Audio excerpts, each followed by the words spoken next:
පරිගණක පරම්පරාවල දෙවන පරම්පරාවේ දෙවනි එකේදී. ඒ කියන්නේ 1940ට කිට්ටු වෙලා.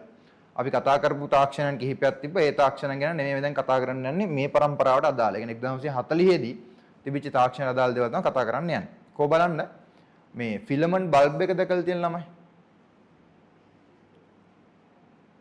ෆිලමන්ට් බල්බ් එකක් දැකලා තියෙන ළමයි. දන්නේ නැහැ නේ. හා. මේ මෙහෙම එකක් දැකලා තියෙනවද? මේ ඇතුලේ මෙහෙම දඟරයක් තියෙනවා. මේ දඟරයට සම්බන්ධ වෙලා තියෙනවා මේ යකඩ කූරු දෙකක්. ඊට පස්සේ මේක වටේට තමයි බල්බ් එක කොහොම තියෙන්නේ. මෙතන තමයි බල්බ් එකේ අර හෝල්ඩරේට සෙට් වෙන කෑල්ල. දැන් දැකලා තියෙනවද? අර කහ පාටටපත් වෙන බල්බ් එක දැන් මේවා මොන බල්බ්ද? මේවා LED බල්බ්. නේද? මේවා ෆිලමන්ට් බල්බ්. මේක කොහොමද වැඩ කරන්නේ? කොහොමද වැඩ කරන්නේ මේක? කොහොමද මේක එළිය විහිදුවන්නේ? ඔව්. මේකේ එකාග්‍රයක දැන් මේක වැඩ කරන්නේ ඉස්සල්ලා මුලින්ම හදපු කාලේ මේ කවුද මේ බල්බ් එක මුලින්ම හදුවේ? තෝමස් එඩිසන් කියන කෙනා. හරිද? මේ එයා මුලින්ම මේක හදපු කාලේ එයා මේක හදන්න DC කරන්ට් එකෙන් වැඩ කරන්නේ. ඩිරෙක්ට් කරන්ට් එකෙන්. මම කිව්වනේ DC කරන්ට් එකේ AC කරන්ට් එකේ වෙනස. ආයසරයක් ඕනනම් මතක් කරන්න නැත්නම් අද දවසේ කොටසවා තේරෙන්නේ නැතුයි. මොකද අද මට ඔයාලට කියලා දෙන්න ඕනේ. කොහොමද වැකියුම් ටියුබ් වැඩ කරන්නේ? කොහොමද ඩයෝඩ් වැඩ කරන්නේ? කොහොමද NPN PNP ට්‍රාන්සිස්ටර්ස් වැඩ කරන්නේ කියන එක කියලා දෙන්න ඕනේ. නැත්නම් ඔයාලට බැරි වෙනවා මේ මයික්‍රෝ ප්‍රොසෙසර් එක සහ ඉන්ටග්‍රේටඩ් සර්කිට් කියන වැඩ කරන විදිය තේරුම් ගන්න. එහෙම තේරුම් ගත්තේ නැති වුණොත් මේකේ තියෙන ඉතුරු කොටස් ටික තේරුම් ගන්නත් බැරි වෙනවා මේක කොහොමද උනේ කියන. නැත්නම් නිකම්ම කටපාඩම් තමයි කරන්නේ මේ පාඩම. අනික ට්‍රාන්සිස්ටර්ස් එහෙම මට වට කියලා දෙන්නම වෙනවා. ඩයෝඩ් එහෙම මට කියලා දෙන්නම වෙනවා. හේතුව ඔයාලා හම්බ වෙනවා 11 වෙනි පාඩමේදී ප්‍රැක්ටිකල් කරන්නේ සමග. ඒතර මට එදා දවසේදී මට වා ට්‍රාන්සිස්ටර් කොහොමද වැඩ කරන්නේ කියලා කී ඉන්න වෙලාවක් නැහැ. එතකොට තියෙන්නේ මට එතන තියෙනවා C++ කෝඩින් කරන්න. ඒ කෝඩින් වලට යනකොට මට මේක ඉලෙක්ට්‍රොනික පාර්ට් එක කියලා දෙන්න වෙලාවක් නැහැ නේ. ඒ හින්දා මේ පාඩම් දාලා තියෙන මුලට. ඒකින්ද බලන්න මේ ෆිලමන්ට් බල්බ් අයින්නකො ඉස්සල්ලා මේ අර කියලා ඉන්න ඩිරෙක්ට් කරන්ට් එක DC කියලා කියනවා. DC කරන්ට් එක වැඩ කරන්නේ කරන්ට් එක ගලන දිශාවමත් තමයි තීරණය වෙන්නේ. විදුලිය ගලන්නේ එක දිශාවකට විතරයි. ඔයාලා පොඩි කාලේ ඇඳලා ඇති මේ වගේ පොඩි graph එකක්.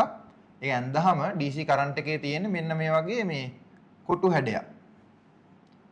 ඒ හැඩේ එන්න හේතුව දැන් මම කියන්නම්. මේක VT graph එකක් කියලා කියනවා. voltage time graph එකක්.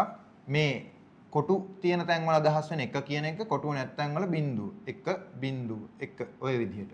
ඒ කියන්නේ කරන්ට් එක යනවා කරන්ට් එක යන්නේ නැහැ කියන එක. දැකලා තියෙනව නේද පොඩි කාලේ ඔය ලෙවල් වල තිබ්බා. ඊට පස්සේ AC කරන්ට් එක ඕල්ටර්නේට් කරන්ට්. මේක ඩිරෙක්ට් කරන්ට් මේක ඕල්ටර්නේට් කරන්ට්. මේකේ තියෙන මේ වගේ හැඩයක්. මෙන්න මෙහෙම මේ සයින් වේව් එකක් තියෙන. සයිනාකාර කියලා කියන සිංහලෙන්. ඒත් VT voltage time මේකේ මේ DC එකේ වෙනස වෙන්නේ DC කරන්ට් එකේදී ඔයාට හම්බ වෙන්නේ වෝල්ටීයතා අවස්ථා දෙකයි. වෝල්ටේජ් ස්ටේට් දෙකයි. මම මේ එක කියලා අදහස් කරන්නේ වෝල්ටේජ් එක යනවා කියන මිසක එකයි වෝල්ටේජ් කියන එක නෙමෙයි. සමහරක් විට මෙතන 5 වගේ වෙන්න පුළුවන්. මෙතන සමහරක් විට 3 වගේ වෙන්න පුළුවන්. බිඳුම් වෙන්නේ නැහැ. පැහැදිලිද? එතකොට මේකේ වෝල්ටේජ් එක ගමන් කරනකොට යන්නේ අවස්ථා දෙකක විතරයි කියන අදහස මේ දෙන්නේ. කො 5 නම් 5, 3 නම් 3, 3 5. ওই දෙක විතරයි මාරු වෙන්න පුළුවන් යාට වෝල්ටේජ් ස්ටේට් එක. හැබැයි AC කරන්ට් එක ඊට වඩා ගොඩක් වෙනස්. මම කිව්වොත් එහෙනම් මේ තියෙන 2යි කියන වෝල්ටේජ් එක මේ තියෙන්නේ 7යි කියන වෝල්ටේජ් එක නම් දෙකේ ඉඳන් මෙයා 7ට යනකොට හම්බ වෙන හැම වෝල්ටීයත අවස්ථාවකම ඉන්නවා 2.5 3 3.5 3.6 3.7 හැම දශම ගානක් පහු කරන් තමයි 7 වෙනකම් වැඩි වෙන්නේ චුට්ටි වැඩි වෙන්නේ හරිද එතකොට එයා අඩු වෙනවා කියලා මේ පේන්නේ වාට අඩු වෙනවා නෙමෙයි ඇත්තටම එයාගේ දිශාව වෙනස් කර ගන්නවා වෝල්ටේජ් එකේ දැන් මම මේ අඳින්නේ 2D බෝඩ් එකකනේ මට ඒතර දිශාව පෙන්වන්න විදියක් නැහැ නේ මෙහෙම කියලා 3D බෑනේ පෙන්වන්න ඒ හින්දා මෙහෙම ඇඳලා තියෙන්නේ මේක හරි මේක නෙට්වර්කින් වල අපිට වැදගත් වෙනවා එතකොට අපි කතා කරන්නේ මේක ඩිජිටල් කරන්ට් එකක් කියලා මේක ඇනලොග් කරන්ට් එකක් කියලා හරිනේ එතකොට එඩිසන් මුලින්ම මේ බල්බ් එක හදන්නේ මේ ඩිරෙක්ට් කරන්ට් එකෙන් වැඩ කරන්නේ එතකොට මේකේ අග්‍ර දෙක තියෙන්නේ මේ විදිහට මයිනස් ප්ලස් කියලා ඒ කියන්නේ එක දිශාවකින් කරන්ට් එක එනවා අනිත් දිශාවෙන් කරන්ට් එක යනවා මම ප්ලස් පැත්තෙන් දුන්නොත් මයිනස් පැත්තෙන් යනවා එහෙමයි වෙන්නේ හරි මේ යනකොට මේ බල්බ් එකේ දැන් ඔයා හිතන්නකෝ මේ පැත්තෙන් කරන්ට් එක එනවා කියලා මෙහෙම මයිනස් පැත්තෙන් ප්ලස් මයිනස් තියෙන එකනේ අපි සලකන දිශාව මතනේ මේ පැත්තෙන් කරන්ට් එක එනවා. ඇවිල්ලා මේ කොයිල් එක දිගේ කරන්ට් එක ගිහිල්ලා මේ පැත්තෙන් යනවා. යනකොට මේ කොයිල් එක හරීම තුනී කොයිල් එකක් දාලා තිනවා. දැකලා තියෙන ෆිලමන්ට් බල්බ් වල චූටි ස්ප්‍රින්ග් එකක් වගේ එකක් තියෙන්නේ. මේක ඇතුලේ තියෙන වායුව සාමාන්‍යයෙන් නෝබල් ගෑස් එකක්. සිංහලෙන් නම් මතක නැහැ. නෝබල් ගෑස් වලට කියලා කියන්නේ අපි නිෂ්ක්‍රීය වායුවක් පාවිච්චි කරන්නේ. මතකයිනේ ආවර්තාවග්ගුවේ අර මේ පැත්තේ හීලියම්, නියෝන් කියලා නිෂ්ක්‍රීය වායු. අන්නේ නිෂ්ක්‍රීය වායුව පාවිච්චි කරන. එහෙම නැත්නම් අපි මේක ඇතුළට පුළුවන් නම් වැකියුම් එකක් හදනවා. රික්තකයක්.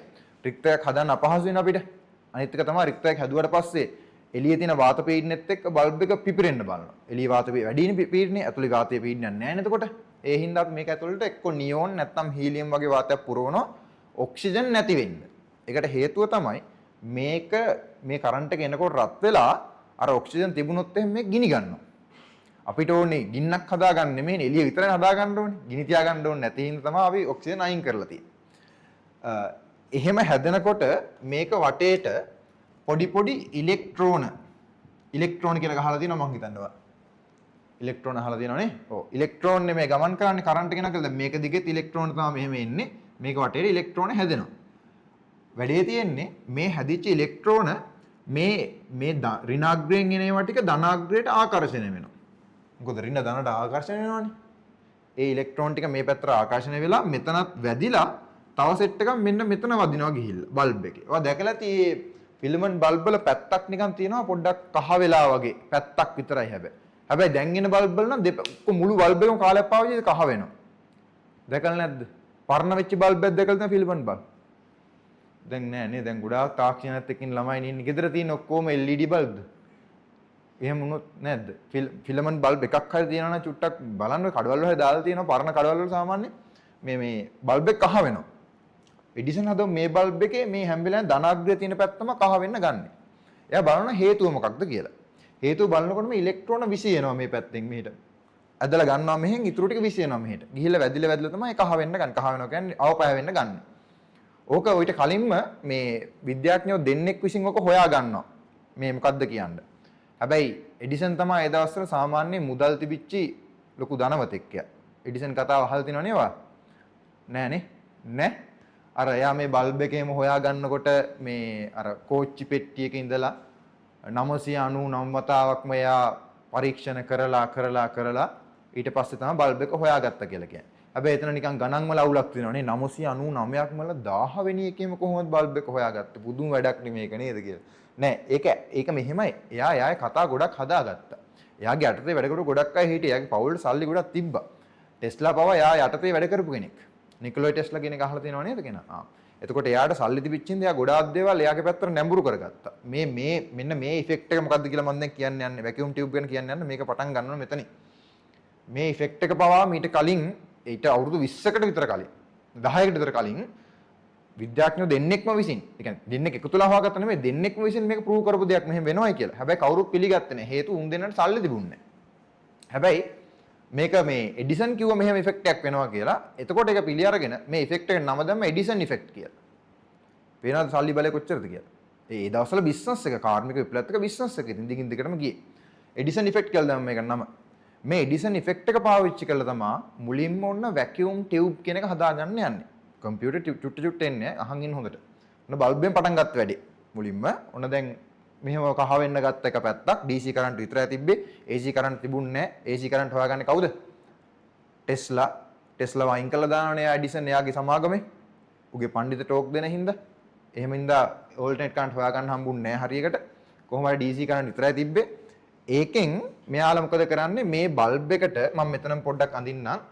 මේ බල්බ් එකම චුට්ටක් වෙනස් කරනවා අලුත් විදිහකට. මෙතනට තව මේ පොඩි රොඩ් එකක් දාලා පොඩි මේ කම්බි කොටසක් දානවා මෙතනට මේ සන්නාහකයක් කන්ඩක්ට් එකක් දානවා. ඇයි මේක දාන්නේ? අර විසි වෙන ඉලෙක්ට්‍රෝන ටික අල්ලගන්න. එතකොට දැන් මෙතනින් වැදිලා විසි වෙන ටික මේකේ තමයි ඉතුරු වෙන්නේ කොහොම.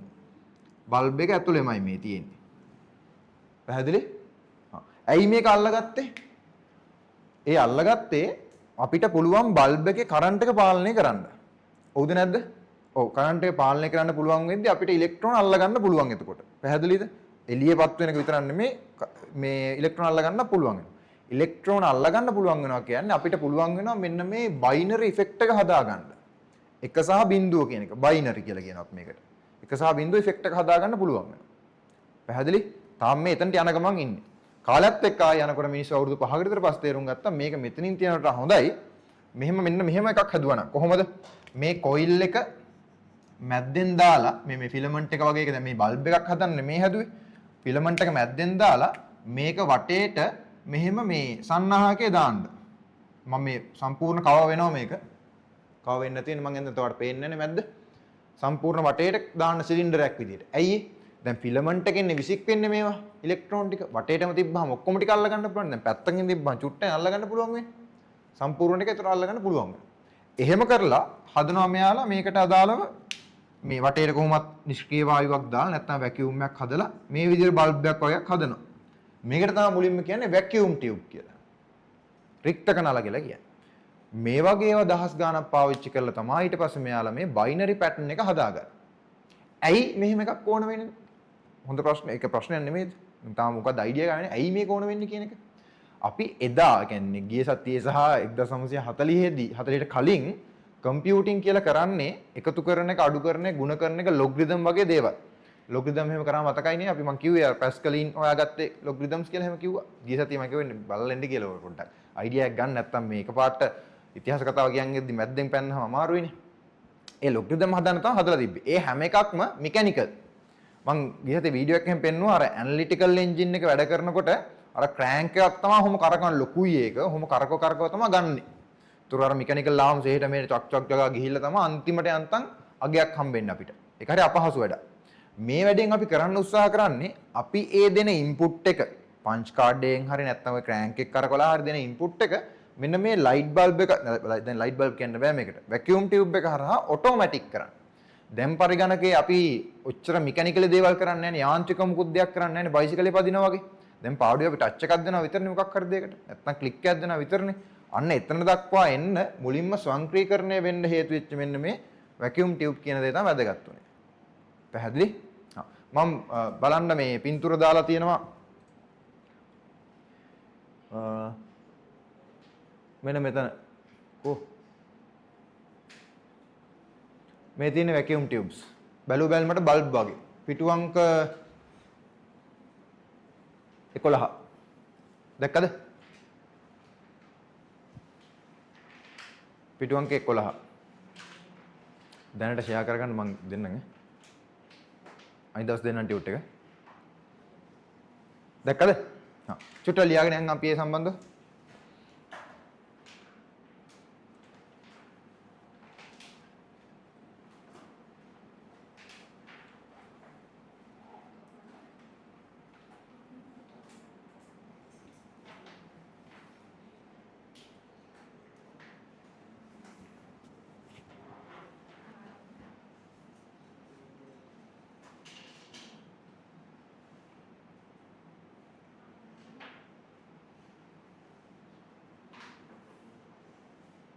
මාරු ලියන්න.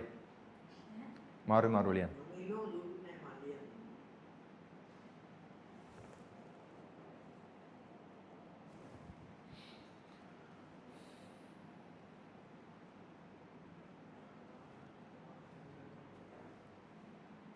බලන්න වැකියුම් ටියුබ් එක ප්‍රධාන කොටස් තුනකින් සමන්විත වෙනවා කියලා කියනවා. මම ඒ නම් ටික කිව්වේ නෑ. මම නම් ටික කියන්න දැන් ඔයාලා ලියලා ඉවරනට පස්සේ ඇනෝඩ් එක, කැතෝඩ් එක සහ ෆිලමන්ට් එක විදිහට.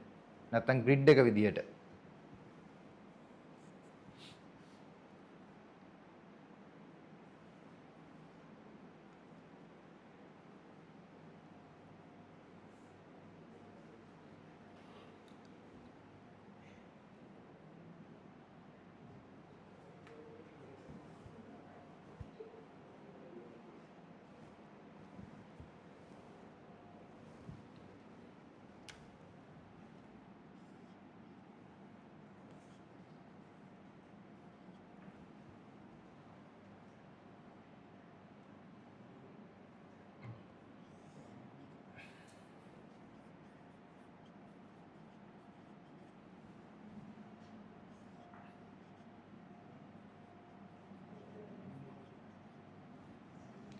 ඔයාලා ඔක ලියලා ඉවර වෙලා ටියුට් එකේ එතනම පහළ වගේ ඉඩ තියෙනවා නම් ඉඩ තියෙන තැනකින් මෙන්න මේක අඳින්න ඕන.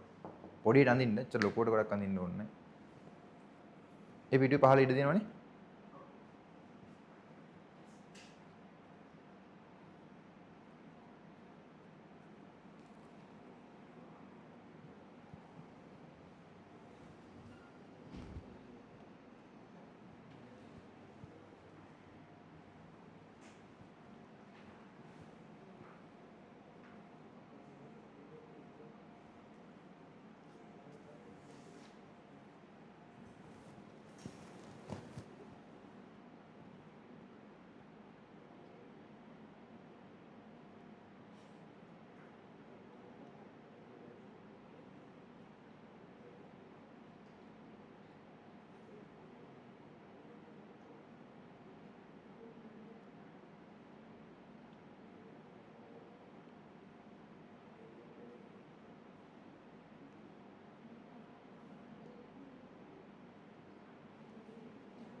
මොකද්ද වචනක ප්‍රශ්නයක්ද?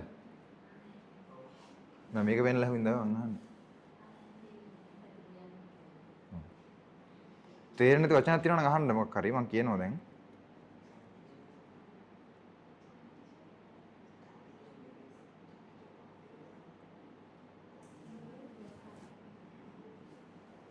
ලියන්න දැන් මං ඊළඟ කාලේ යනවා ඊට පස්සේ ලියන්න වෙන්නේ නැති වෙයි.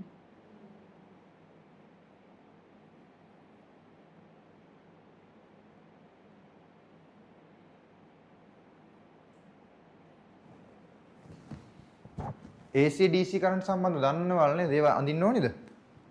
ළමයි. AC DC කරන්ට් සම්බන්ධව දන්නව නේද? අඳින්න ඕනේද ඒවා?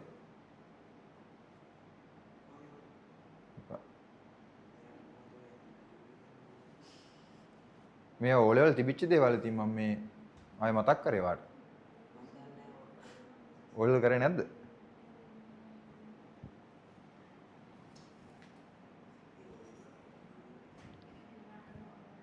O level IT මේ O level IT වල නෙමෙයි මේක මේ විද්‍යාවට තිබිච්ච එකක්. ඔව්. ඒක දන්නේ නැත්නම් ඒකත් ඇඳගන්න. මේ ඩිරෙක්ට් කරන්ට් කියන එක මේක.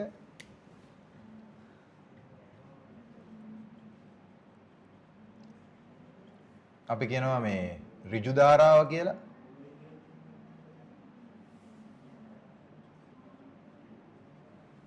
මේක ඕල්ටර්නේට් කරන්ට්.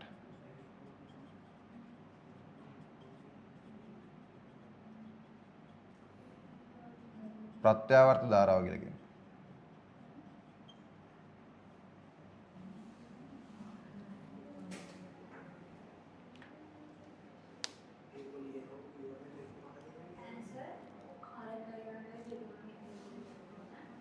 ඔව් මේ කොටසම වැකියුම් ටියුබ් සම්බන්ධ. ගන්න පල්ල ගන්න. ඇති ඇති. උඩ ලිව්වනේ. උඩ ලිව්වද? මේ ටිකම ලියන්න කියලා කියන්නේ.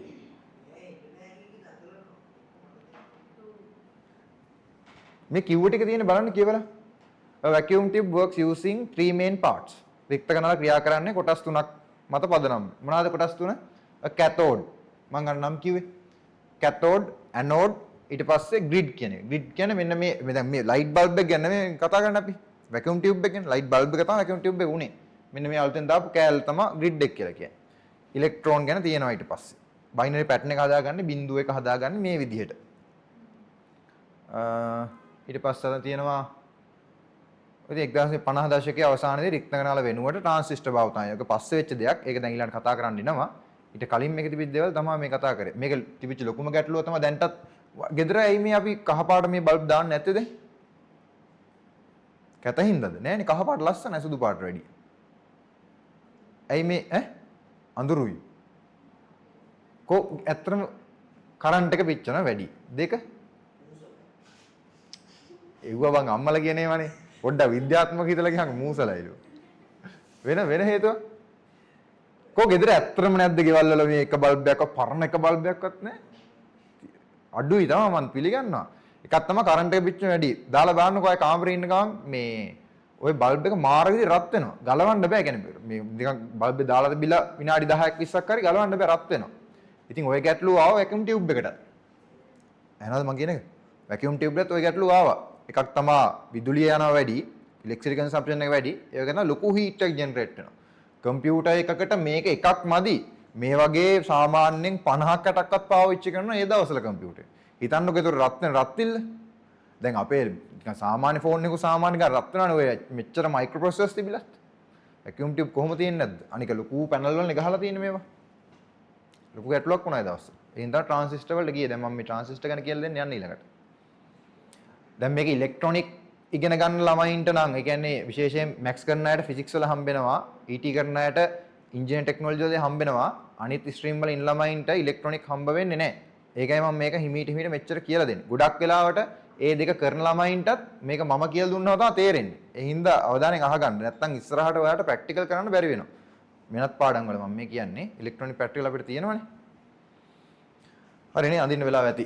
මේ දෙක අඳගන්න ඉඩ තියෙන තැනක් බලලා අනිවාර්යෙන් මේ වැකියුම් ටියුබ් කියලා දාලා මේක අඳින්න. වැකියුම් ටියුබ් රික්ත කනල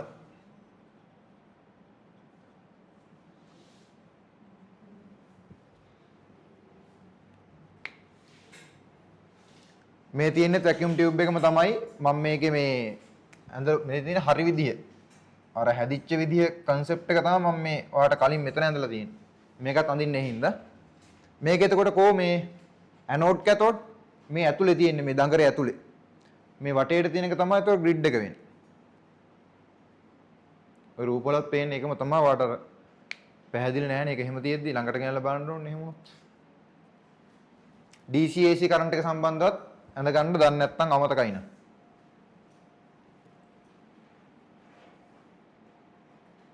මේ ඇනෝඩ් කැතෝඩ් ගැන එහෙම කියලා දෙනවනේ ඔයාලට මේ O level වලට විද්‍යාවට. අර බැටරියක් වැඩ කරන විදිය ඉලෙක්ට්‍රෝන ගමන් කරන විදිය. ආ දන්නවා ඒ කියන්නේ ඔයාලා. නිකම් මේ ශිෂ්‍යත්වෙන් කෙලින්ම ඒ level වල වගේ ඉන්නේ හැබැයි. එහෙම ඉන්න එපා.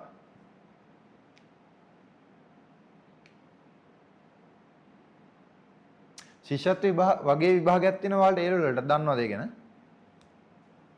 මොකක්ද ඒ විභාගේ නම? සාමාන්‍ය දැනීම. ජෙනරල් නොලෙජ් කියලා එක. ඒක ෆේල් වුණොත් ඒ level ෆේල්. ඔව් දන්නේ නැද්ද? මට හිතුණා. දන්නේ නැහැ කියලා ඔයාලා. ඒකේ තියෙන්නේ MCQ 60ක්.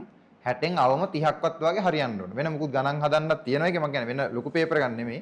MCQ 60ක් තියෙන්නේ 60න් 30ක්වත් වගේ හරියන්න ඕන. භාගයක්වත් හරියන්න ඕන. නැත්තම් A level fail. ඔයා අනිත් විෂයන් තුනටම ප්‍රධාන විෂයන් තුනටම ඒ ගත්තත් A level fail. කැම්පස් හම්බෙන්නේ නැහැ. ඉසෙට් ස්කෝර් හම්බෙන්නේ නැහැ. මතක තියාගන්න. ඒකේ අහන ප්‍රශ්න එක මම කියන්නද? ඔය ඔලිම්පික් තිබුණු රටවල්, ක්‍රිකට් මැච් වල වර්ල්ඩ් කප් ගත්තු රටවල්, ඒ වගේ සංසිද්ධි ටිකක් ඇතුළුව තව මෙන්න මේ වගේක් අහනවා. අපේ අවුරුද්ද තිබිච්ච එක මම කියන්නම්. පොඩි සිනාරියෝ එකක් දීලා තිබ්බා. මේ ළමයි 5 දෙනෙක් සෙල්ලම් කරනවා. ළඟ අඹ ගහක් තියෙනවා. එයාලා බෝල ගහන්නේ. ළඟ තව වාහනයක් තියෙනවා. ළමයි බෝල ගහනකොට අඹ ගෙඩියක් වැටිලා වාහනේ මේ වීදුරුවට වැටෙනවා. ඒක නෙමෙයි ප්‍රශ්න වෙන්නේ. ළමයිගේ බෝලේ වැදලා වාහනේ වීදුරුව කැඩෙනවා. අපෙන් අහනවා. ළමයි නම් 5ක් කියනවා. අපෙන් අහනවා මොන ළමයාද මේ බෝලේ ගැහුවේ මේ වාහලේට කියලා. ඔව් ළමයි 5 දෙනාගේ නම් 5 දින උත්තර වලට. මේ මම දන්නේ නැහැ උත්තරේ. මං කනාවක් ගහලා ආයේ.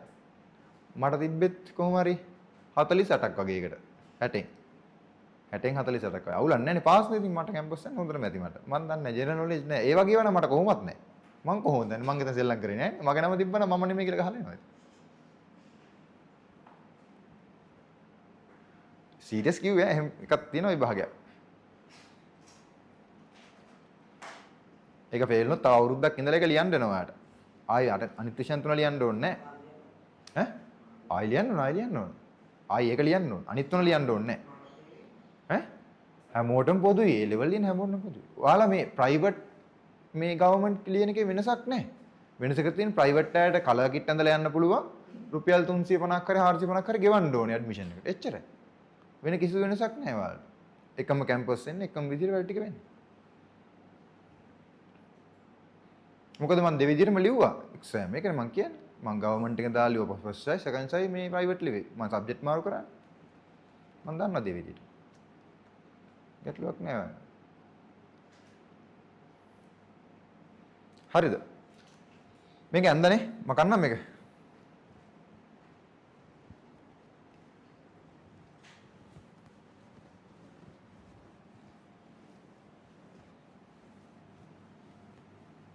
හරි. මෙන්න අහන කතාව. මේ O level වල ඩයෝඩ් තිබ්බද ඔයාලට ඉගෙන ගන්න? විද්‍යාවට ඩයෝඩ් තිබ්බනේ. ඩයෝඩ් එකේ සාමාන්‍යයෙන් අපි භාවිත කරන මේ මූලද්‍රව්‍ය මොකක්ද? එලිමන්ට් එක මොකක්ද? ඩයෝඩ් එකක් හදන්න පාවිච්චි කරන මූලධර්මයේ මේ මූලධර්මයේ මොකද්ද කියන්නේ? මම කිව්වා දැන් හරි වචනේ. එලිමන්ට් එක මොකද්ද? ඩයෝඩ්. මේක හැදෙන්නේ සිලිකන් හෝ ජර්මේනියම් වගේ පාවිච්චි කරලා. සිලිකන් හෝ ජර්මේනියම් වගේ මේ මූලද්‍රව්‍යයක් පාවිච්චි කරලා තමයි මේක හදන්නේ. මේකේ එතකොට සිලිකන් වල මේ ඉලෙක්ට්‍රෝන අංකය කීයද? දැන් මේ විද්‍යාව නෙමෙයි උගන්වන්නේ මම දන්නවා. ඒ වුණාට මට මේක කියලා දෙන්න මේ සංකල්පය කියලා දෙන්න ඕන. කීයද? අපි අර මෙතන යටින් දාන්නේ මෙහෙම කීයද ගාන? 14 දාන්නේ නැහැ අපි. 4 දාන්නේ. 4 නේ දාන්නේ.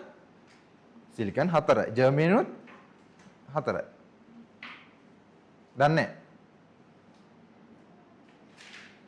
හරි අහන්නකෝ. මේ ඔන්න ඔය මේ සිලිකන් වලින් හදපු මට මේ ඒක ඕනි උනේ අර ඉලෙක්ට්‍රෝන ගාන කියන්න ඔයාලට. එතකොට සිලිකන් වල ඉතුරු වෙනවා තව වටේට බොන්ඩ්ස් 4ක්. කො අහන්න. බොන්ඩ්ස් 4ක් ඉතුරු වෙනවා වටේට. එතකොට එයාට වටේට බොන්ඩ්ස් කීයක් තව හදා ගන්න පුළුවන්ද? බන්ධන කීයක් තව හදා ගන්න පුළුවන්ද? 4යිනේ පුළුවන් වෙන්නේ. 4යිනේ ඉතුරු 4යි තව හදා ගන්න පුළුවන් වෙන්නේ. එතකොට එයා හදා ගන්නවා මේ කෝවැලන්ට් බොන්ඩ් කියලා කියනවා ඉංග්‍රීසි වලින්. සිංහල වචන මම දන්නේ නැහැ ඒකට. මේ ඒ කියන්නේ එයා හදා ගන්න බොන්ඩ්ස් වලට. තව සිලිකන් එකක් එක්ක එයා හදා ගන්න මේ විදිහට. එතනට අපි පොස්පරස් වගේ එකක් දැම්මා. මම මේක අඳින්නේ නැහැ. මට මේ විද්‍යාව කියලා දෙන්න ඕනේ නැහැ. වට නිකන් විස්තරය කියන්නේ මේ. පොස්පරස් අණුවක් එතනට දැම්මහම පොස්පරස් වල තියෙන එක ඉලෙක්ට්‍රෝනයක් වැඩි වෙනවා. ඉලෙක්ට්‍රෝනයක් වැඩි වුණාම එයා නිදහස් ඉලෙක්ට්‍රෝනයක් වෙනවා. ෆ්‍රී ඉලෙක්ට්‍රෝනයක් වෙනවා. එතකොට එයාට නිදහසේ චලනය වෙන්න පුළුවන් හැකියාව හම්බ වෙනවා. ඒ ඉලෙක්ට්‍රෝනේ චලනය වීම හේතුවෙන් තමයි අපි මේ විදුලිය ගමන් කරන වැඩේ හදාගන්නේ. පැහැදිලිව අහන් ඉන්න නැත්නම් මේ මොකද්ද මේ අන්තිමට ට්‍රාන්සිස්ටර් ගැන කියද්දි නිකන් උඩින් පාත් වුණා වගේ තියෙයි ඈ. ඉලෙක්ට්‍රෝන ගමන් කිරීම හදාගන්න තමයි අපි පොස්පරස් අණුවක් එතනට දාලා නිදහස් ඉලෙක්ට්‍රෝනයක් හදාගන්න. පොස්පරස් අණුවේ 5යි 5න් 4ක් අරකට ජොයින් වෙනවා සිලිකන් වලට. ඉතුරු එකක් ඉතුරු වෙනවා. ඒක තමයි දැන් මේ නිදහස් ඉලෙක්ට්‍රෝනේ වෙන්නේ. හරිද? එතකොට මේ ඔය හදාගන්න මේ මොකද්ද ඩයෝඩ් එකේ ඔයා දන්නවා PN කියන දෙපැත්තක් තියෙනවා. දන්නව නේද? ඔව්. මම ඒ ගැන ලොකුවට කියන්න යන්නේ. ඔයා හිතන්න මේ තියෙන්නේ N පැත්ත, මේ තියෙන්නේ P පැත්ත. එතකොට මේක එක පැත්තක් ධනාරෝපිතයි positively charge, අනිත් පැත්ත ඍණාරෝපිතයි negatively charge. එතකොට මෙතන මැද හැදෙනවා PN සංදියක්. නැත්නම් අපි කියන PN junction එකක්. ඒ කොහොමද වෙන්නේ? මේ පැත්ත අපි ගත්තොත් ඍණාරෝපිතයි කියලා, මේ පැත්ත මේ ධනාරෝපිතයි කියලා ගත්තොත් එහෙම මේ දෙන්න එකට සම්බන්ධ වෙලා මෙතන හදා ගන්නවා මේ නියුට්‍රල් තැනක්. ලොකු බැරියර් එකක්, ලොකු බාධකයක්. එතනින් විදුලිය ගමන් කරන්නේ නැති වෙන්නේ. මේ විද්‍යාවේ තිබිච්ච දේවල් මම මාව නිකන් මුලින්ම දැකලා වගේ වරන් ඉන්නවා. මතක නෑ නේ මේ මොකුත් මේ තිබිච්ච දේවල්. හරිද? මේ මේක තමයි ඩයෝඩ් එක කියලා කියන්නේ. ඩයෝඩ් එක මොකටද පාවිච්චි කරේ? ඩයෝඩ් එක මොකටද පාවිච්චි කරේ? ප්‍රධාන වශයෙන්ම AC කරන්ට් එකක් DC කරන්න. අපිට මේකෙන් හැකියාව හම්බ වෙනවා. එතකොට මේ වගේ ඩයෝඩ් එකක් අපි සාමාන්‍යයෙන් අඳින්නේ මෙන්න මේ විදිහට. ඔයාලට මතක ඇති. මෙන්න මෙහෙම ත්‍රිකෝණයක් ඇඳලා මෙතනින් අපි ඉරක් ගහනවා. මේ ඉර තියෙන පැත්ත තමයි මේ එතකොට අර වෝල්ටේජ් බැරියර් එක තියෙන්නේ. විභව බාධකයේ තියෙන්නේ. හරිනේ? මේ එතකොට මෙන්න මෙහි ඉඳන් මේ පැත්තට විදුලිය ගමන් කරන්න පුළුවන්. මේ පැත්තෙන් නම් මේ පැත්තට විදුලිය ගමන් කරන්න බෑ. හේතුව විභව බාධකයට අහු වෙන හින්දා. මතකයි? ඔව්. එතකොට මේ වගේ ඩයෝඩ් කිහිපයක් මම දැන් මේ අඳින හැඩේ හිතාමතාම අඳින්නේ වාට මේක මතක් වෙන්නත් එක්ක මෙන්න මේ වගේ ඩයෝඩ් කිහිපයක් පාවිච්චි කරලා අපි හදා ගන්නවා ඍජු කරන පරිපථයක්. ඍජු කරන පරිපථයක් කියලා කියන්නේ වෝල්ටේජ් එක AC වෝල්ටේජ් එකක් DC කරන්න පුළුවන් විදිහේ පරිපථයක්. කොබන් මේක මතක ළමයි? මතකයි හැමෝටම. ඔය තියෙන්නේ. මේ එතකොට මේකේ අපි මෙන්න මේ විදිහට අරගෙන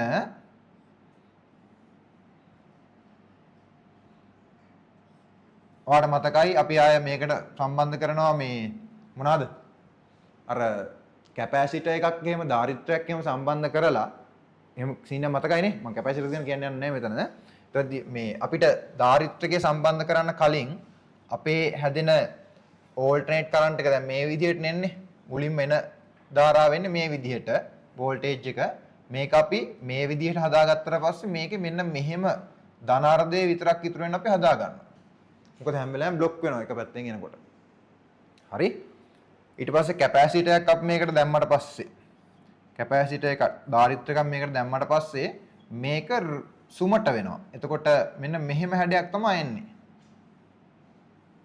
අතන මේ හතරක් පාවිච්චි කරාම තව මැද්දිනුත් එනවා ඔහොම එනවා දිගට. දෙකක් පාවිච්චි කරොත් තමයි දෙක දෙක එන්නේ. හතරක් පාවිච්චි කරලා ලස්සනට ඔක්කොම එනවා. ඒක ඍජු නෑ, කැඩි කැඩි යන්නේත්.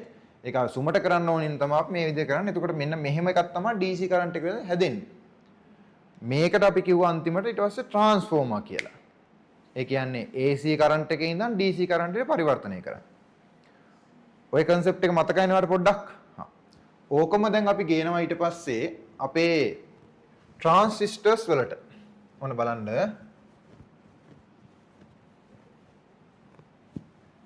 ට්‍රාන්සිස්ටර් එකේ තියෙන විදිහ මම සම්පූර්ණයෙන් අඳින්න උත්සාහ කරන්නේ නැහැ. හැබැයි උමනා වෙයිද? ඕනේ නැහැ. ට්‍රාන්සිස්ටර් එකේ අපි අඳින සිම්බල් එක වෙන්නේ මේ වගේ බෝලයක් ඇඳලා කැතයි.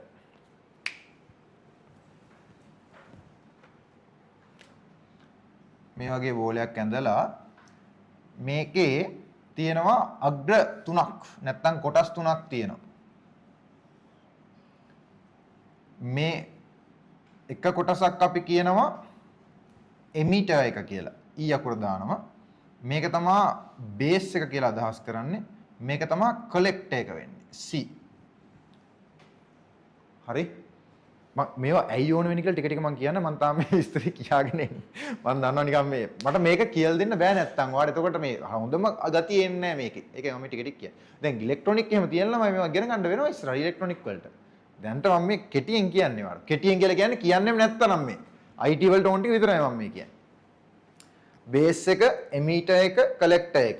එතකොට මේ බේස් එකට ලබා දෙන අහගන්න බේස් එකට ලබා දෙන ධාරාව මත මට පුළුවන් වෙනවා එමිටර් එකෙන් නිකුත් කරන ධාරාව වෙනස් කරගන්න. බේස් එකට ලබා දෙන ඇම්පියර් ගාන මත මේ එමිටර් කියලා කියන්නේ නිකුත් කරන කෙනා එයාට දෙන ඇම්පියර් ගාන වෙනස් කරගන්න පුළුවන් වෙනවා. මේක ඇතුලේ තියෙන්නේ ඩයෝඩ් දෙකක් එකට සම්බන්ධ වෙලා. දැන් මේ වගේ ඩයෝඩ් එකක් නෙමෙයි තියෙන්නේ. දෙකක් එකට සම්බන්ධ වුණාම මෙන්න මේ බලන්න. එතකොට මෙන්න මේ වගේ එකක් එන්නේ. මම ඒක ඇන්දේ නෑ ඔයාට ඕනේ නැති එක. දැන් අයිඩියා එකක් ගන්නත් එක මම අඳින්නම්කෝ. මේ ඔයා හිතන්න මේක එතකොට අපි හිතමුකෝ NPN ට්‍රාන්සිස්ටර් එකක් කියලා. එතකොට මේ කොටස් තුනකට බෙදෙනවා. මේ වගේ අහන්න ළමයි NPN. ඔයා හිතන්න මේ තියෙන්නේ මේ වගේ NP ඩයෝඩ් එකක් නම් මේ NP ඩයෝඩ් එකකුයි තව NP ඩයෝඩ් එක සම්බන්ධ කරනවා. හැබැයි P දෙක එක පැත්තකට වෙන්නත් N දෙක තව පැත්තකට වෙන්නත්. ඩයෝඩ් දෙක සම්බන්ධ කරාම මැද්දේ හැදෙනවා ලොකු පොසිටිව් charge එකක්. දෙපැත්තේ නෙගටිව් charge දෙකක්. එතකොට තමයි NPN ට්‍රාන්සිස්ටර් එක හැදෙන්නේ. පැහැදිලි? මේ දෙන එකට එකතු වෙලා තමයි ට්‍රාන්සිස්ටර් එක හැදෙන්නේ. ඩයෝඩ් දෙකකින්. එහෙම හැදිච්ච එකේ මෙන්න මේ මැද්ද එක තමයි අපි කියන්නේ බේස් එක කියලා. මේකේ එක පැත්තක් අපි ගන්නවා එමීටර් එක විදිහට, තව පැත්තක් අපි ගන්නවා කලෙක්ටර් එක විදිහට. ඒක අඳින මේ පරිපස්සට හන තමයි මේ විදිහ. සර්කිට් සිම්බල් එක තමයි මේ විදිහ. මෙහෙම අඳින්න බෑනේ. පැහැදිලිද? එතකොට මේ බේස් එකට දෙන කරන්ට් එක මත අපිට තීරණය වෙන්නේ මේ බැරිය කඩාගෙන යන එක. පොසිටිව් charge එකනේ තියෙන්නේ. මේකේ තියෙන බේස් එක දෙන කරන්ට් එක මත තීරණය වෙනවා. මම ධන කරන්ට් එක දුන්නොත් බැරිය එක වැඩි වෙනවා එන්න. මොකද මෙතන පොසිටිව් හින්දා ඍණ එකක් දුන්නොත් මේක ටික ෂෙයා වෙලා ගිහිල්ලා බෙදලා යනවා. හරිද? එතකොට බේස් එක දෙන මත එමීටර් එකෙන් එන කරන්ට් එක තීරණය වෙනවා. එතනින් අපිට තීරණය වෙනවා කලෙක්ටර් එකෙන් කොච්චර කරන්ට් එකක් වටෙන් ගන්න පුළුවන්ද කියන එක. මේක සම්බන්ධ සම්පූර්ණ පරිපථයක්. එතකොට මේකේ තියෙන ඔයාලට ඉගෙන ගන්න මෙන්න මෙහෙම එකක්. I කියලා කියන්නේ ධාරාව IB inversely proportional. ඒ කියන්නේ ඒක වැදගත් නෑ ඔයාලට මම මේ නිකන් කියන්නේ මේ තව ටිකක් ඉගෙන ගන්න හම්බෙයි. ඊට පස්සේ IC කියන එකට inversely proportional කියලා කියන්නේ B ගෙන් ලබා දෙන ධාරාව වැඩි වෙන්න C ගෙන් හම්බෙන ධාරාව එන්න අඩු වෙනවා කියන එක. B ගෙන් හම්බෙන ඇම්පියර් ගාන අඩු වෙන්න C ගෙන් හම්බෙන ඇම්පියර් ගාන වැඩි වෙනවා කියන එක. මේ දෙන්න මේ මොකක්ද ඒකට කියන්නේ? මේ සිංහලෙන් කියන සමානුපාතිකය තමයි inversely proportional කියලා කියන්නේ. අනුලෝම සමානුපාතිකය. thank you වචනෙට. අනුලෝම සමානුපාතය. කියන්නේ එක්කෙනෙක් වැඩි වෙනකොට තව එක්කෙනෙක් අඩු වෙනවා. එයා අඩු වෙනකොට මෙයා වැඩි වෙනවා. අනුලෝම සමානුපාතිකය. හරිද? පැහැදිලි කිව්ව කතාව දැනට. තව මේක මේ බීටා කියලා එකක් එහෙම ඇඩ් වෙනවා ඔයාලට මේ ඉලෙක්ට්‍රොනික වලදී ඉගෙන ගන්න ළමයිට ඉගෙන ගන්න පුළුවන්. මම ඒක කියලා දෙන්න යන්නේ නැහැ. මොකද අඩු වෙනවා ප්‍රතිලෝම සමානුපාතිකය. හරි. inversely proportional ප්‍රතිලෝම සමානුපාතිකය. හරිනේ කතාව? වචන සිංහල වචන වැදුනේ. මේක තව බීටා කියලා එකක් එහෙම ඇඩ් වෙනවා. ඒ කියන්නේ ට්‍රාන්සිස්ටරේ දාන මේ මෙන්න මේ දෙයක් තියෙනවා මම ඒක ඕනේ ඒක ඕනේ. හරි. මෙතන පැහැදිලි කියන කතාව. හරි. ඇයි දැන් මේ ට්‍රාන්සිස්ටර් එකක් හදාගත්තේ? දැන් මේ ඩයෝඩ් එක නෙමෙයි අපි පාවිච්චි කරන්න යන්නේ. ඩයෝඩ් එක හදලා තියෙන වැඩ ගවා දන්නවා. මම කතා කරන්නේ ට්‍රාන්සිස්ටර්ස් ගැන. මොකද දැන් අපි වැකියුම් ටියුබ් වලට පස්සේ තුන්වන පරම්පරාවේදී භාවිතා කරන්නේ ට්‍රාන්සිස්ටර්ස්. ඒතර වැකියුම් ටියුබ් වලින් කොහොමද ඔයා ඩයෝඩ් එක හදාගත්ත කියන එකට පැහැදිලි. වැකියුම් ටියුබ් වලින් ඩයෝඩ් එක හදාගත්ත නෙමෙයි. වැකියුම් ටියුබ් වල තියෙන concept එක පාවිච්චි කරලා අපි ඩයෝඩ් එක හදාගත්තා. ඩයෝඩ් එකේ concept එක පාවිච්චි කරලා අපි දැන් ඔන්න ට්‍රාන්සිස්ටර් එක හදාගත්තා. එතනට නම් අවුලක් නෙවෙයි හදාගත්ත විදිය. ඇයි දැන් මේ හදාගත්තේ? මේ ට්‍රාන්සිස්ටර් එක හදාගත්තේ අපි ස්විච් එකක් විදිහට. ඔන් ඕෆ් කරන්න පුළුවන් වෙන්නේ. ඉතින් මම හයිසර් ඉතින් ඔච්චර දෙයක් කියන්නේ නිකන් කරන්ට් එක ගහුවාම ජැක් එක ගහුවාම ගැලවුවාම ස්විච් එකේ වැඩ කරනවනේ මොකටද මෙච්චර මගුල? යකෝ ඒක දැන් අපි මෙකැනිකලි කරන්න එපා මිනිස්සු මහන්සි වෙනවනේ ඒකට. මම අර කිව්වේ දැන් ඇනලිටිකල් එන්ජින් එක ඔක්කොම ජැක් ගහන්න ඕන ගලවන්න ඕන මල විකාරයනේ. එහෙම කරන්න අපහසු හින්දා තමයි අපි දැන් මේ ට්‍රාන්සිස්ටර් කියලා ඔටෝමැටික් ක්‍රමයක් හදලා තියෙන්නේ ස්විච් එකක් ඔන් ඕෆ් වෙන විදිහට. පැහැදිලිද? හා. ඔයා හිතන්න මේ වගේ එකක් පොඩි උදාහරණයක් මේ කියන්නේ. මෙතන කොටස මකන්නම් දැන්. මේක ඕනේ නැහැ ඔයාලට. මේවා ඉලෙක්ට්‍රොනික වලින් ඉගෙන ගන්න පස්සේ කාලෙක. මේ ඔයා හිතන්න මෙතනට යම්කිසි කරන්ට් එකක් මම දෙනවා. හරිද? ඔයා හිතන්න මෙතනට මම සම්බන්ධ කරලා තියෙනවා LED බල්බ් එකක්. මෙන්න LED බල්බ් එකක් තියෙනවා. මේ LED බල්බ් එක මේට බැටරි එකක් දාලා තියෙනවා. ඒ බැටරි එක හරහා කලෙක්ටර් එකට යනවා. නැත්නම් රෙසිස්ටර් එකකුත් දාලා තියෙනවා. නැත්නම් රෙසිස්ටර් නැත්නම් වැඩ වෙන්නේ නැහනේ.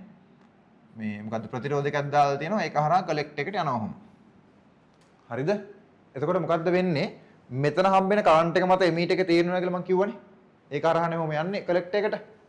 ඒතර මෙතන හම්බෙන කරන්ට් එක මත LED එක පත්තු වෙනවද නැද්ද කියලා තීරණය වෙනවා. ඔයා හිතන්න මම මෙතනට දාන මොකක් හරි සෙන්සර් එකක්. මොකක් හරි සෙන්සර් එකක් දානවා. ඔයා හිතන්න මෝෂන් සෙන්සර් එකක් දානවා. චලනය සංවේදනය කරගන්න එකක් දානවා. එයා චලනය සංවේදනය කරගත්තාම යම්කිසි කරන්ට් එකක් නිකුත් කරනවා. ඒ කරන්ට් එක නිකුත් කරාම LED එක පත්තු වෙනවද නැද්ද කියන එක තීරණය වෙනවා. දැන් මිනිස්සෙක් ඉඳලා LED පත්තු කරේ නැහැ. ඒ වගේ සරල දෙයක් මේ තියෙන්නේ. හැබැයි අපි මුලින් පාවිච්චි කරන්නේ මේක මේ වගේ ස්විච් එකක් විදිහට. කාලයත් එක්ක මේක පාවිච්චි කරලා මිනිස්සු හදාගත්ත ඇම්ප්ලිෆයර්ස්. බේස් එක දැන් මොකද අපි දන්නවනේ මේ දෙන්නගේ තියෙන මේ ප්‍රතිලෝම සමානුපාතික ගතිය හින්දා ඉන්වර්ස්ලි ප්‍රොපෝෂනල් හින්දා මෙයාට චූටි එකක් හම්බ වෙනකොට අර ලොකු කරලා දෙනවා කියලා. නේද? ඉතින් අපි මොකද කරේ මෙතනට මයික් එකක් සම්බන්ධ කරලා මෙතනට ස්පීකර් එකක් සම්බන්ධ කරා. දැන් ඇම්ප්ලිෆයර් එකක් විතර වැඩ කරනවා මේක. පුළුවන් නේ එහෙම කරන්න? මයික් එකෙන් හිමීට කතා කරද්දී මේ අරකින් ලොකු කරන්ට් එකක් ගිහලා ඇම්ප්ලිෆයර් වෙලා සද්දෙට ඇහෙනවා. ඒතකොට අපි ට්‍රාන්සිස්ටර් එක දෙකකට පාවිච්චි කරන එකක් තමයි ස්විච් එකක් විදියට අනිත් එක ඇම්ප්ලිෆයර් එකක් විදියට. ඇම්ප්ලිෆයර් කියන්නේ දන්නව නේද? අපි අර වැඩි කරලා ගන්න. අර මේ ඇම්ප් එක මෙතන තිබ්බ දැන් ඒක අරන් ගිහලා ගලවලා මේ කැඩිච්චක් තිබ්බේ. වැඩක් නැහැ නේ. මං කිව්වා අයින් කරන්න කියලා. පැහැදිලිනේ? මොන ට්‍රාන්සිස්ටර්. දැන් අපි එතකොට IT වලට මේක ප්‍රධාන වශයෙන් ගත්තේ විශේෂයෙන්ම කම්පියුටර්ස් වලට මෙන්න මේ ස්විච් එකක් විදියට භාවිත කරන්න. මොකද හේතුව අපිට මෙන්න මේ කරන්ට් LED බල්බ් එක පත්තු කරගන්න නෙමෙයි ඇතුලේ බයිනරි පැටර්න් එකක් හදාගන්න පුළුවන් වෙනවා ඒකේ. පැහැදිලිද? හරි එලකේ. ඉන්න ඒකත් මම ලියන්න දෙන්න. තව කාරණාවක් කියලා මම යන්නම් ඔහොම. මේ සියල්ලටම හේතු වෙච්ච තව හොඳම එකක් තියෙනවා. ඒක තමයි මෙන්න මේක. ඒකට අපි කියන්නේ මේ ඉලෙක්ට්‍රිකල් රිලේ එකක්. මේක නම් ඔයා දන්නවා මම ඒක අන්තිමට කියන්නේ හිටියේ ඒක රිලේ එකක්. මෙන්න මේ වගේ දෙයක්. මේ වගේ රොඩ් එකකට පොඩි යකඩ කෑල්ලකට අපි ඔතනවා කොයිල් එකක්. මේකට ඊට පස්සේ අපි කරන්ට් එක දෙනවා. ළමයි මේකට කරන්ට් එක දුන්නොත් මොකද වෙන්නේ? රතුත් වෙනවා. ඒක අමතර දෙයක්. ප්‍රධාන වශයෙන් මොකද්ද වෙන්නේ? දැන් මේ යකඩ රොඩ් එකකට යකඩ කූරකට කොයිල් එකක් ඔතලා තියෙන්නේ. මොකක්ද ඇති වෙන්නේ එතකොට?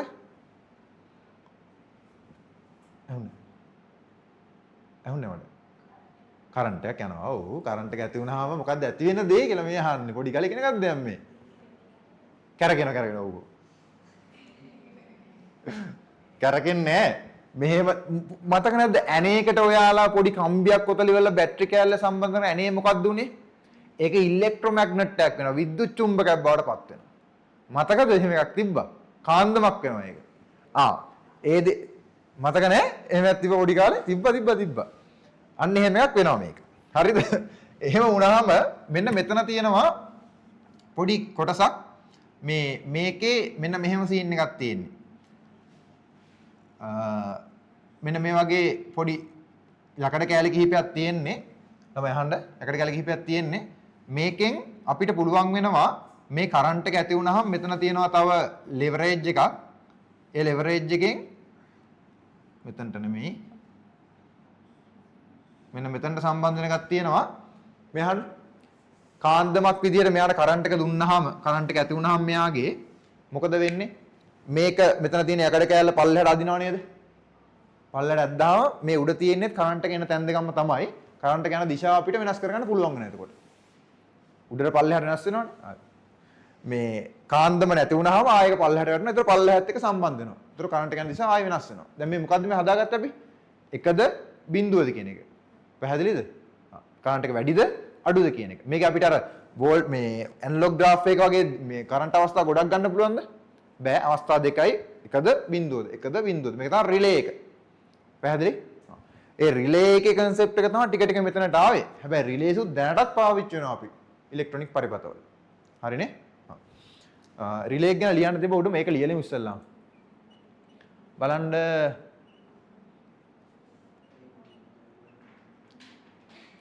මෙතනනේ ඉලෙක්ට්‍රොමැග්නටික් රිලේ එක දාලා ඉන්නකො ඉස්සෙල්ලා. දැන් අර ඉස්සරහට කතා කරන්න තියෙනවා අපිට මේ ඔය ලියන ගමන් අහගන්න. IBM කියලා ආයතනයක් ගැන දැනටත් තියෙනවා මේක. ඉස්සර මෙයාලා තමයි මුලින්ම මේ කම්පියුටර්ස් හැදුවේ ජෙනරල් පර්පස් එකට. එදිනදා කාර්යයන් සඳහා ඉටු කරගන්න. මේකේ දිග නම් මොකක්ද කියලා දන්නවද? දැන් අහලා තියෙනවද මේක? IBM කියන එක? නෑ. අහලා නෑ? ඔයාලා කියන්නේ කම්පියුටර්ස් පාවිච්චි කරලා කිසිම මේ කො බලන්න ඔයාලා ගාව තියෙන මේ කම්පියුටර්ස් වර්ග කියන්න බලන්න කො බලන්න Asus තියෙන අය. Asus හරි Asus හරි. Dell HP දෙකම තියෙනවා. Acer අය මොනවද තියෙන්නේ? HP කිව්වනේ. MSI Samsung කම්පියුටර් තියෙනවා. තියෙනවා. නෑ ඒක වෙනයි. ඒ Google එක අහන එක. Samsung එකත් වෙනම තියෙනවා. ඒක අර එච්චර ප්‍රසිද්ධ නෑ. වෙන මේ කම්පියුටර්ස් මාත් තියෙන බ්‍රෑන්ඩ් එක මොකද්ද? කම්පියුටර් නෑ ළඟ. අනිත ඔක්කොම තියෙන කම්පියුටර් ගණන් ඉතින්. ගන්න ඕනේ. වැඩක් නෑ නේ අනිත ඔක්කොම තියෙනවා. ගෙදර බැලුවොත් එහෙනම් අනිත් හැමදේම තියෙනවා. දැන් කො IT ඉගෙන ගන්නවා නම් කම්පියුටර් එකක් පාවිච්චි කරන්න තියෙන්න බෑ අනිවාර්යෙන්. දැන් ඉස්සරහට ප්‍රෝග්‍රෑමින් එහෙම කරද්දි මොකද්ද වර්ගය කියන්නේ ඉස්සෙල්ලා? Dell. ලියලා ඉවරයි. ඊළඟට Colossus. මේකේ වැදගත්කමක් තියෙනවා. මේ අර මම කිව්ව පාර්ට් හයිලයිට් කරගන්න. මේක වැදගත්කම මොකද්ද? Colossus was a British computer developed during World War II. මේ දෙවන ලෝක යුද්ධයේදී හදපු බ්‍රිතාන්‍ය පරිගණකයක් මේක. මේක වැදගත්ම දේ තමයි අර මට කියන්න බලන්න මේ දෙවන ලෝක යුද්ධ උනේ කවුරු අතරද? එංගලන්තයයි ජර්මනිය අතර. හිට්ලර් එහෙම හිටියේ ওই කාලේ. මතකද දන්නේ? මතක කියන්නේ ඔයාලා හිටියේ නෑ. මං කියන්නේ කතා අහලා දිනවා මතක ඇති. හිට්ලර්ගේ අර එයාලා රහස්‍යාකාරව පරිවර්තනය කරලා ගෙනිච්ච දත්ත කමියුනිකේෂන් තිබිච්ච ඒවා. ඒ කියන්නේ දැන් මම හිට්ලර් නම් මම ඔයාලට මොනවා හරි මැසේජ් එකක් කරනකොට ඒ මැසේජ් එක මම මේ විදිහට හැමෝටම තේරෙන්න පුළුවන් විදිහට කියන්නේ නැහැ. මම ඔයාලට හෙට ගහන්න හෙට අපි යුද්ධයට යමු කියලා කියන්නේ මේ හෙට ඇපල් කමු කියලා. ඒ වගේ අදහසක්. එතකොට මේ ඒ දේවල් පරිවර්තනය කරන්න විදිහක් නැහැ. මම මේ සරලව කිව්වේ ඊට වඩා ලොකුයි කතාව. අපි එන්ක්‍රිප්ෂන් කතා කරන නෙට්වර්කින් වල මේ ඒ එන්ක්‍රිප්ටඩ් කෝඩ්ස් ආයි සාමාන්‍ය ආකාරයට පරිවර්තනය කරන්න හදපු පළවෙනි කම්පියුටර් එක තමයි මේක. ඒකයි වැදගත්කම. ඒවා තමයි හයිලයිට් කරන්න ඕනේ. දැන් ඔය කලින් එක හයිලයිට් කරාද ළමයි?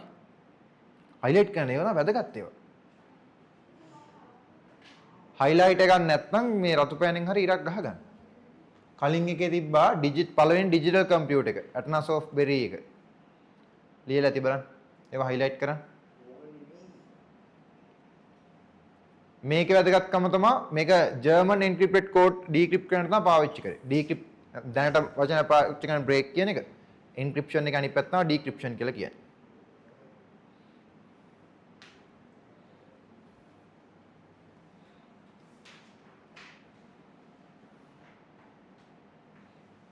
හරිද?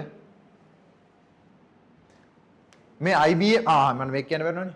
IBM කියලා කියන්නේ ඒ දවස්වල ඔය අපි දැන් පාවිච්චි කරන HP Dell Acer වගේ ප්‍රසිද්ධම ජෙනරල් පර්පස් හදන කම්පියුටර් වර්ගයක් මේක මේ ආයතනයක්. මේක දිග නම ඇවිල්ලා හරි සරලයි. International Business Machines කියන එක. ඒ කියන්නේ IT වල මහ ලොකු මේ සීන් නැහැ. ඔයාලට HTML වල කල එකක් තියෙනවා ටොමැටෝ කියලා. තක්කලි කල එක තක්කලි පාට ඉතින්. හරි සරල මිනිස්සු ඉන්නේ මේකේ. ලොකු ලොකු සීන් තියෙන මිනිස්සු නැහැ. ඒ කියන්නේ එහෙම නෙමෙයි අර නම් දාන්න එහෙම ලොකුවට මේ මහන්සි වෙන්නේ. දැන් ඔය සිංහල සාහිත්‍යයම කරන්නේ උන් බලන්නකෝ. මොකක් හරි මේ වැඩසටහනක් සහභාගී කරනවා නම් වැඩසටහන හෙන්නම කැතයි. නම පට්ට ලස්සනයි. නැද්ද කියලා බලන්න කැම්පස් එහෙම යන්න සෙට් ගියාට පස්සේ බලන්න ක්‍රිකට් මැච් එකක් එහෙම තිබ්බොත් ක්‍රිකට් මැච් එක නම දාන දුෂ්රා කියලා.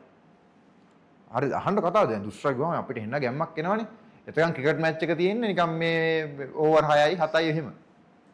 මෙලෝ රහක් නැහැ. නම් බරටම දානවා. වැලන්ටයින් ඩේ එක සමරන්න අපේ තිබ්බා මේ ඉන්නෝ අපේ අවුරුද්ද දාලා තිබ්බේ මම මේකේ මේ කතාවකුත් කරා මම නම් මතක නැහැ දැන් ඒ පාර. මම මතක් කරලා කියන්නම් ඈ. මහා ලස්සන නමක් තිබ්බා. මේ හැබැයි මෙලෝ රහක් නැහැ වැලන්ටයින් ඩේ එක. කණ්ඩ බොණ්ඩවත් නැහැ හරියට. ඒක සමරනවා කැම්පස් ගියාට පස්සේ.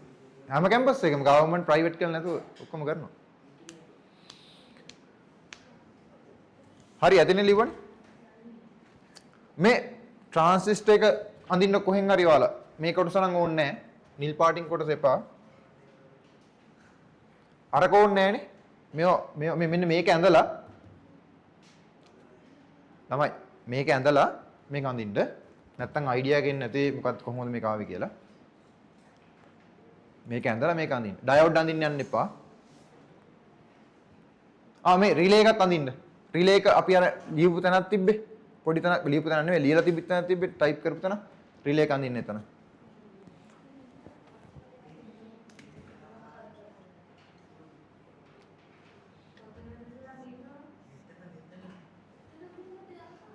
රිලේ එක අඳින්න අර රිලේ එක තියෙන තැන. කොහොම හරි ඉඩ හදාගෙන අඳින්න චූටියට. අයිඩියා එකක් ගන්න විතරයි. මොකද ඔයාලා කියවන්නේ නැහනේ ආයේ. රූපේ දැඟලටක් ගාලා මතක් කරගන්න මේ. රිලේ එක අඳින්න එතන ට්‍රාන්සිස්ටර් ටිකක් ඉස්සරහට ගිහිල්ලා ඉඩ තියෙන තැනක අඳින්න. අරක ඇඳලා මේක අඳින්න. මෙන්න මේ ඉන්වර්ස්ලි ප්‍රොපෝෂනල් කියන එක දාන්න. ප්‍රොප්තිලෝම සමානුපාතික කියන එක දාන්න.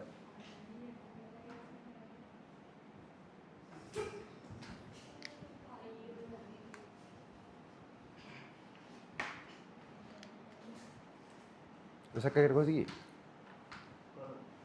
කොළඹනේ ඉන්නේ තින්.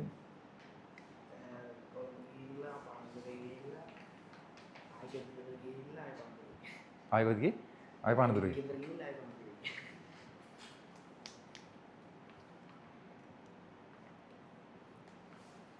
පෙට්‍රල් ගණන්ත් එක්ක කොහොම යන්න පුළුවන්ද? අවුලක් නැද්ද?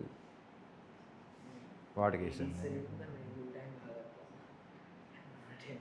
ගෙදරින් ප්‍රතිපල සපයනව නේද? හොඳයි ගෙදර තියෙන එක.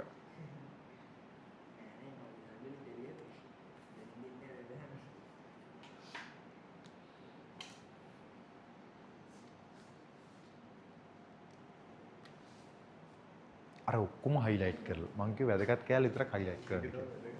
ඔක්කොම වැදගත්. ඉතින් අපරාධනේ මං highlight කරේ. මොම්ම තිබ්බනේ ඉවරනේ. ඒක ලියන්න දුන්න ගිය සතියේ. මං දෙන්නම් ඒ නෝට් එක. අද නැත්තම් ලියලා හිටියොත් වෙලා වෙනවා.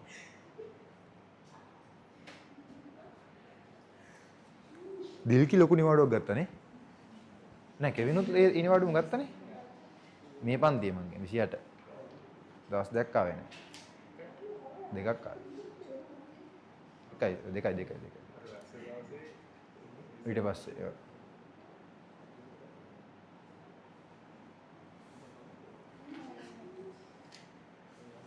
ඇඳලා ඉවරද හසිනේ? ට්‍රාන්සිස්ටර් ඇඳ ඉඩ තියෙන තැනින් අඳින්න. ඉස්සරහා ට්‍රාන්සිස්ටර් ගැන කතා කරන්න තියෙනවා අපිට. ට්‍රාන්සිස්ටර් එතකන් අඳින්න ඉඩ තියෙන තැනක.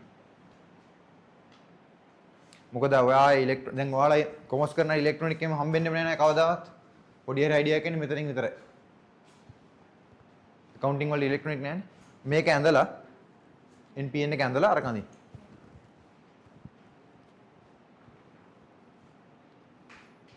ගණන් හදන්න තියෙනවා ගණන් හදන්න තියෙනවා මේ වගේ වලට. මේක තමයි. මම මේ කිව්වේ හෙනම සරලව ඈ. ඊට ලොකු කතාවක් තියෙනවා වල. ඔව් ඍජු කරන්නේට. මේකෙන් අනිවාර්යෙන් එනවා එක්සෑම් වලට, ET වලට, ෆිසික්ස් වලට දෙකටම එනවා. කොමර්ස් කරන අය නෑ අන්න ඒකයි සීන් එක දැන්. එතනින් එහාට හම්බෙන්නේ නෑ කවදාවත් ඔයාලට. ඒ හින්දා දැම්ම බලා ගන්න එකක් තමයි ඉතින්. පොඩි හරි අයිඩියා එකක් ගන්න. මොකද ඊට පස්සේ වඩා ඕවා අමතක වෙලාම යනවා. පොඩි කාලේ සයන්ස් එකම අමතක වෙලාම යනවා. හම්බෙන්නේ නෑ.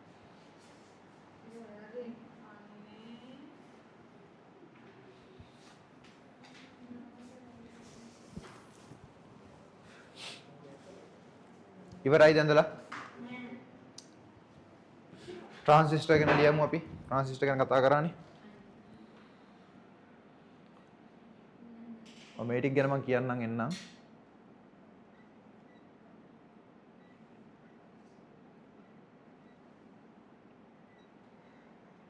ඉතින් කියලා වෙන්න එක්ක.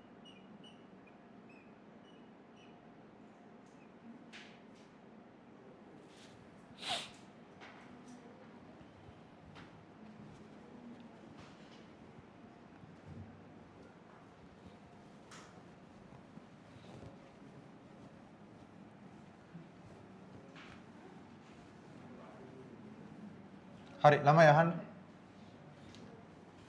දැන් 1940 වගේ වෙනකොට ඔයාලට තේරෙනවා කම්පියුටර් එක මාර විදිහට 1920ට සාපේක්ෂව ගොඩාක් දියුණු වුණා. අවුරුදු 20ක් 15ක් වගේ කාලය ඇතුළත මාර විදිහට දියුණු වුණා. ඒ දියුණු වෙද්දී ඔයා දැක්කා කම්පියුටර් එකේ ප්‍රෝග්‍රෑමබල් දේවල් හදාගන්න පුළුවන් වුණා. ප්‍රෝග්‍රෑම් කරපු දේවල්. එතකොට ඔයාලා දැක්ක දැන් මේ ට්‍රාන්සිස්ටර් එහෙම පාවිච්චි කරපු හින්දා දැන් අපි අර මෙකැනිකලි යාන්ත්‍රිකව කිසිම ඉන්පුට් එකක් දෙන්නේ නැහැ. යාන්ත්‍රිකව කිසිම අවුට්පුට් එකක් ගන්නෙ නැහැ. ලස්සනට අපි අවුට්පුට් එක ඉන්පුට් එක දැන් දෙන්න හදාගත්තා. එතකොට දැන් මේ වැඩේ පහසු කරගන්න ඕන හින්දා ළමයි අහන්න. වැඩේ පහසු කරගන්න ඕන හින්දා මිනිස්සුන්ට ලේසි ලැන්ග්වේජ් එකකින් තමයි දැන් ප්‍රෝග්‍රෑම් ලියන්න යාලා පෙළඹුණේ. මෙච්චර කාලයක ප්‍රෝග්‍රෑම් ලිව්වේ නැහැ. අර ලව්ලේස් තමයි මුලින්ම ප්‍රෝග්‍රෑම් එකක් හදලා දුන්නේ අපිට. චාල්ස් බැබේජ්ගේ ඇනලිටිකල් එන්ජින් එකට. ඒ හදලා දුන්නාට පස්සේ ඉඳන් ඔන්න දැන් ප්‍රෝග්‍රෑම් ලියන්න ගත්තා. මෙච්චර කාලයක් කළා ප්‍රෝග්‍රෑම් ලිව්වා කියලා කරේ බයිනරි කෝඩ් තමයි සම්පූර්ණයෙන් වැඩ කරගෙන ගියේ. බයිනරි කෝඩ් කියලා කිව්වේ එක බිංදුව මෙච්චර දවස් කතා කරේ ඒක. හැබැයි ඔන්න දැන් එයාලා දෙවෙනි පරම්පරාවට තුන්වෙනි පරම්පරාවට එනකොට එයාලා හදා ගන්නවා ලැන්ග්වේජස්. ෆෝර්ට්‍රන්, කොබෝල්, පැස්කල් වගේ ඒවා හදා ගන්නවා. දැන් පැස්කල් එහෙම ළමයි අහලා තියෙනවා පොඩි කාලේ IT කරලා තියෙනවා. පැස්කල් එක ප්‍රෝග්‍රෑමින් එහෙම කරලා තියෙනවා. දැන් ඔයා දන්නවා ඒතර ඒ ලැන්ග්වේජ් වලින් අපි ප්‍රෝග්‍රෑම් එකක් ලිව්වට කම්පියුටර් එකට ඒක තේරෙන්නේ නැහැ නේ. කම්පියුටරේ තාම තේරෙන්නේ මේ ඉලෙක්ට්‍රොනික කරන්ට් එකෙන් යන කතාව. එතකොට අපි ওই ලැන්ග්වේජ් එකෙන් ලියන ප්‍රෝග්‍රෑම් එකට අපි කියන්නේ වෙනම නමක්. ඒකට අපි කියනවා source code කියලා. source code මේක පළවෙනි පාඩමේ මම කිව්වද? නෑ නේ.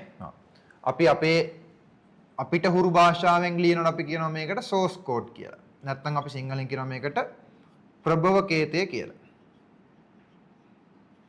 ප්‍රභව කේතය. මේක දැන් කොහොම හරි කම්පියුටර් එක ලව්ව වැඩේ කරව ගන්න ඕන නම් කම්පියුටර් එකට මේක ට්‍රාන්ස්ලේට් කරලා දෙන්න වෙනවා බයිනරි වලට. අහන්න වැදගත් කාරණා මේ කියන්නේ. බයිනරිට මේ කන්වර්ට් කරලා දෙන්න වෙනවා මේ විදිහට. 1.1 විදිහට. දැන් මේ 1 මම ලිව්වට එහෙම ලියන්නේ නැහනේ. කරන්ට් එකක් විදිහට ඒක ට්‍රාන්ස්ෆෝම් කරන්න වෙනවා. පරිවර්තනය කරන්න වෙනවා. එතකොට මෙහෙම පරිවර්තනය කරාම මේන කෝඩ් එකට වෙනම නමක් කියනවා. ඒ නම තමයි ඒකට අපි කියනවා ඔබ්ජෙක්ට් කෝඩ් කියලා. Object code. එහෙම නැත්නම් අපි සිංහලෙන් කියනවා වස්තු කේතය කියලා. වස්තු කේතය. දැන් අවුල තියෙන්නේ source code එක object code එක කරන්න විදිහක් නැහැ. එතකොට ඒක ආයි මිනිස්සුම කරන්න ගියොත් එම ආයෙත් මහන්සිනේ කලින් විදිහටම බයිනරිමනේ කරන්න වෙන්නේ. ඒ හින්දා මෙයාලා හදා ගන්නවා මේ අතරමැද්දට කෙනෙක්ව මෙන්න මේ source code එක object code එක විදිහට translate කරන්න. translate කරන්න ගත්තු කෙනාට අපි කියනවා translator කියලා. කවුරු කියලාද කියන්නේ? translate. පරිවර්තක. දැන් ඔයා හිතන්නකෝ මම ඔයාලට උගන්වන්නේ ජර්මන් භාෂාවෙන් නම් ඔයා ඉගෙන ගන්න සිංහල හෝ ඉංග්‍රීසි භාෂාවෙන් නම් ඔයාට තේරෙන්නේ නැහැ නේ මම කියන එක. ඒතර මට මොකද කරන්න වෙන්නේ? තව කවුරු හරි ආයතනෙන් ගේන්න වෙනවා ට්‍රාන්ස්ලේටර් කෙනෙක්. උට ජර්මන් පුළුවන් වෙන්නත් ඕනේ, ඉංග්‍රීසි හෝ සිංහල පුළුවන් වෙන්නත් ඕනේ. ඌව මෙතනින් ඉඳලා කියනවා මම කියන එක මුන්ට කියාපිය කියලා. ඒතකොට මම ජර්මන් වලින් මොනවා හරි කිව්වහම එයා ඔයාට පරිවර්තනය කරලා කියනවා. ඒතකොට එයා අතින් දාලා කියනවද මොනවා හරි? නෑ. එයා මම කියන එක තමයි කියන්නේ. ඔයා මොනවා හරි ප්‍රශ්නයක් අහම ඒක පරිවර්තනය කරලා මට කියනවා. ඒ දෙපැත්තට මේ ට්‍රාන්ස්ලේෂන් එක කරන්න තමයි අපි ට්‍රාන්ස්ලේටර් කෙනෙක් ගේන්නේ. මේක මාර වැදගත් වෙනවා පාඩම් ගොඩකට අපිට මේක ඕන වෙනවා. දැන්ට මම මේ ඇඳට සරලව. එතකොට එහෙම ට්‍රාන්ස්ලේටර් කෙනෙක් මුලින්ම හදා ගන්නවා. එයාගේ නම අපි කියනවා කම්පයිලර් කියලා. මොකද හේතුව සාමාන්‍යයෙන් දෙවනි පරම්පරාවට එනවා. පරිගණක පරම්පරාව ගැන මම කියන්නේ. කම්පියුටර් ජෙනරේෂන් ගැන මම කියන්නේ. කම්පියුටර් ලැන්ග්වේජ් ජෙනරේෂන් කියලා වෙනම කතා කරනවා අපි ප්‍රෝග්‍රෑමින් පාඩමේදී. Python පාඩුවේ වෙනම කතා කරනවා. ඒක මේ කතා කරන්නේ කම්පියුටර් ජෙනරේෂන් වලදී දෙවනි පරම්පරාවට වගේ එනකොට අලුත් ලැන්ග්වේජ් එකක් හදා ගන්නවා අපි assembly කියලා. ළමයි අහන්න. assembly කියලා ලැන්ග්වේජ් එකක් හදා ගන්නවා. මේකට සිංහලෙන් කියන්නේ assembly කියලා තමයි. මේක ගොඩක් තියෙන්නේ මේකේ ඉංග්‍රීසි වචන. එතකොට ඒක බයිනරි වලට කන්වර්ට් කරගන්න එපා. අන්න එතකොට තමයි අපිට මෙන්න මේ කම්පයිලර් කියන කෙනා ඕන වෙන්නේ. assembly වලට පස්සේ තමයි COBOL, Fortran, Pascal වගේ ලැන්ග්වේජ් තමයි හදාගන්නේ කට්ටිය කාලෙත් එක්ක. හරිද? අපි මෙතනින් එහාට හම්බෙන මොනවද මම කිව්ව ලැන්ග්වේජ් ටික කියන්න බෑ. COBOL, Fortran,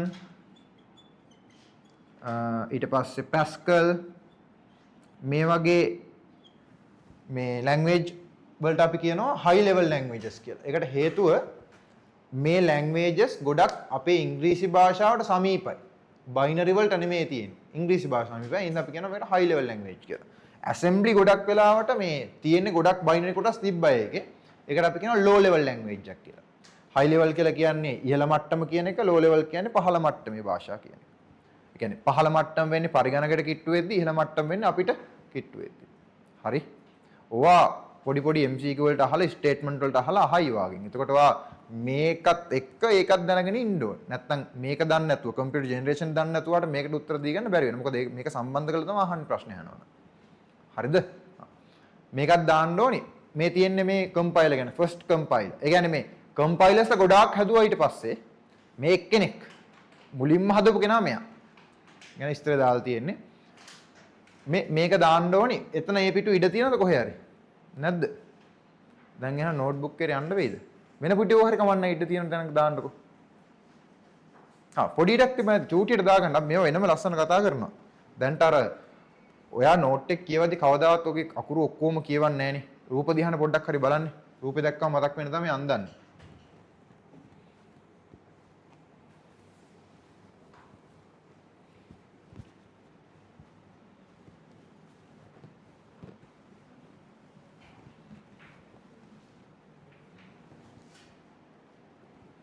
ට්‍රාන්ස්ලේටර් සිංහලෙන් කියන්නේ පරිවර්තක කියලා. ඒක දන්නව නේද ඔයාලා?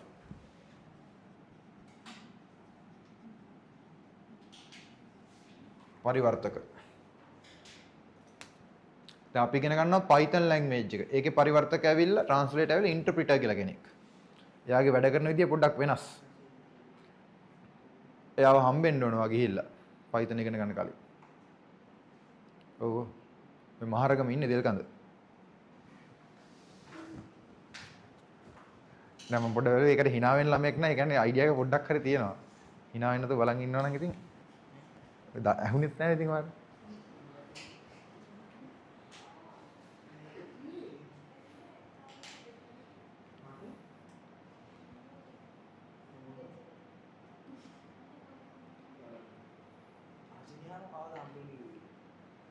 අතනේ අහන් හිටියේ.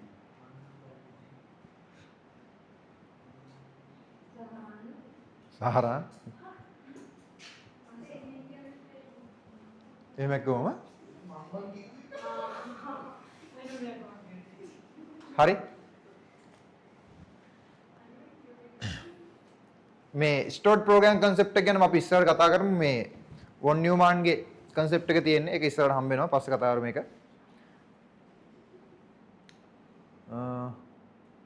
බලන්න මෙන්න මේක ලියලා තියෙන්නේ. ලියලා තියෙන්නේ ඕනේ නැහැ. vacuum tube ගැන අපි ලිව්වා.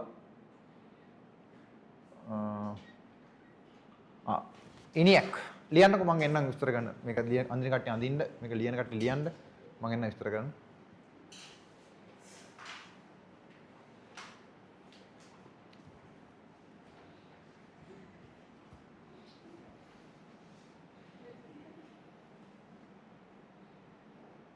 ඔයාලා සතුටින් ඉන්න එක ගැන මට සතුටුයි.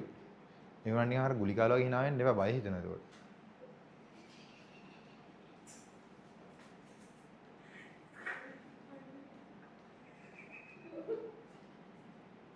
ඔව් විහිළු නෙමෙයි ඈ මට පන්ති වල හම්බෙලා තියෙනවා කොල්ල කෙල්ල බෙදන්නේ නැතුව.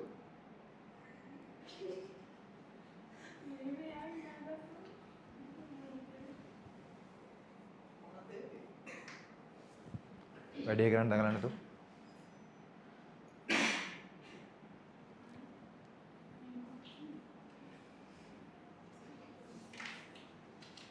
පේන්නද?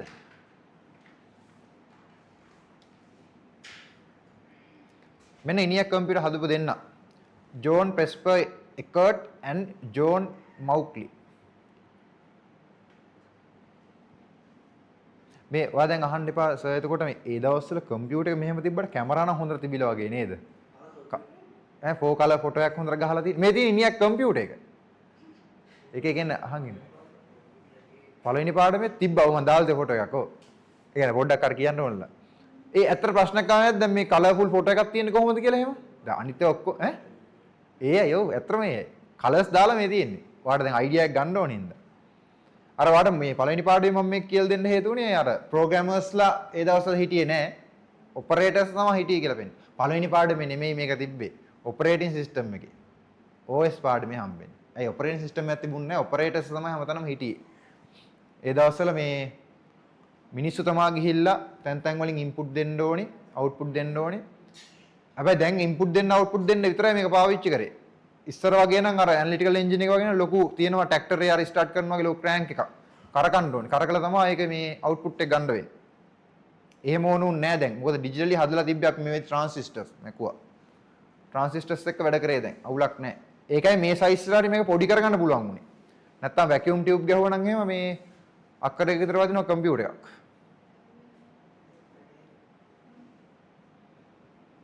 මේක හොයාගත්ත දෙන්නගේ නම් දෙක highlight කරන්න. ඉනියක් කම්පියුටර් එකේ දිග නම අහන් තිනවා. electronic numerical integrator and computer කියන එක. ඉනියක් කෙටියෙන් අපි කියනවා. සිංහල මීඩියම් අයට මම දිග නම දීලා නැහැ. මාතෘකාව යටින් දිග නම ලියා ගන්න ළමයි. සිංහල මීඩියම් අය electronic numerical integrator and computer කියන ඉනියක් කියලා කියන කෙටිය.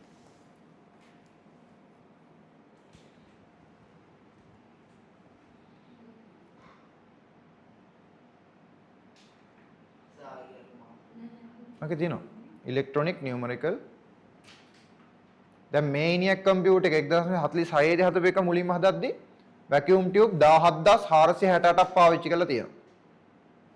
පොඩි ගණක් නෙමෙයි මේ බර තියෙනවා මේ weight nearly 30 tons. ටොන් 30ක් විතර බරයි. සයිස් එක හිතන්න එතකොට. සයිස් එක පේනවනේ ඉතින් ඔයාලට සාමාන්‍ය. දැන් වාගෙන ඉන්න කම්පියුටර් එක එච්චර බරද? සාක්කුවෙත් දාන් යනවනේ වල නේද? සෙල්ලමක් නෙමෙයි. අය ෆෝන් එකෙන් කම්පියුටර් තමයි. හරි. ඊට පස්සේ ලියලා ඉවරයි නේ. එඩ්බැක් කියන්නේ ඊට පස්සේ හදපු කම්පියුටර්ස් එහෙම නම් තියෙනවා කීපයක්. දැන් ඒ නම් අපිට මිස් කරන්න බැරි හින්දා මම ඊළඟට වැඩක් ලියලා ඉවරයි නේද ඔයාලා? ලියලා ඉවරයි මම දන්නේ. එඩ්සැක් ලියලා තියෙන්නේ බලන්න. මෙන්න UNIVAC first commercial computer. ළමයි අහන්න චුට්ටක් අහන්න. මේ UNIVAC කියලා කියන්නේ මුලින්ම හදපු ඒ කියන්නේ මිනිස්සුන්ට විකුණන්න හදපු කම්පියුටර් එක.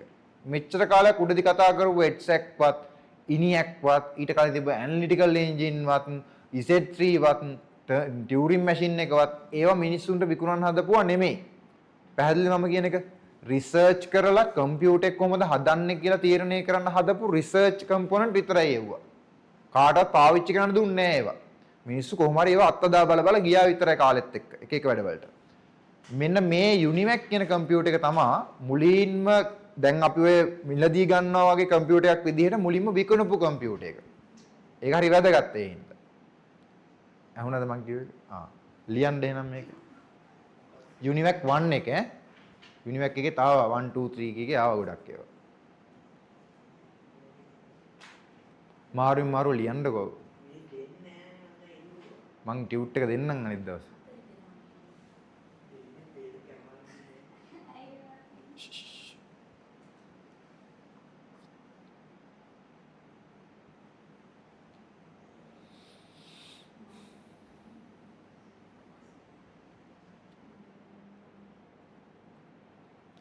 ළමයි මේ සෙන්සස් ප්‍රොසෙසිං කියලා කියන්නේ මේ ජන හා මානව සංගණනය කියන එක හදන්න පාවිච්චි කරේ ඒ දවස් වලින්.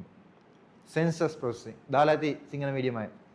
මෙතන මේ ජනගණනය කියලා කියන්නේ ජනගහනය දත්ත සැකසීම සඳහා පාවිච්චි කරපු කම්පියුටර් එක. ඇයි ඒව ඕනි වෙන්නේ? ඡන්දවලට. මේක දාලා තින්නේ. කියලා බලන්න එක මම කිව්වේ. කොච්චර ප්‍රමාණයක මිනිස්සු ඉන්නවද ඡන්ද මේ ලබා දෙන යාළුවා කවුද අපි කියන්නේ ඡන්ද අපේක්ෂකයන්ට කොච්චර මේ ඡන්ද ලබා දෙන්න පුළුවන් කට්ටිය ඉන්නවද? ඒතකොට ඡන්ද වලින් දින්නේ කවුද? ඒ වගේ ගණන් කරගන්න. අර දැන් ලියුම් පෙට්ටියට දාලා එකිනෙක ගණන් කරන්න නෙමෙයිනේ. පලාස් අපේ මේ ලංකාවේ තියෙන පොඩි ඡන්ද නම් කොහොමද ගණන් කරගන්න පුළුවන්? අපේ රටට වඩා එහි ජනගහනය වැඩිනේ. ගණන් කරන්න අපහසු වෙන්නේ. එතකොට ඒක ඔක්කොම ඉන්පුට් දෙන්නේ කම්පියුටර් එකට. UNIVAC මේ තියෙන.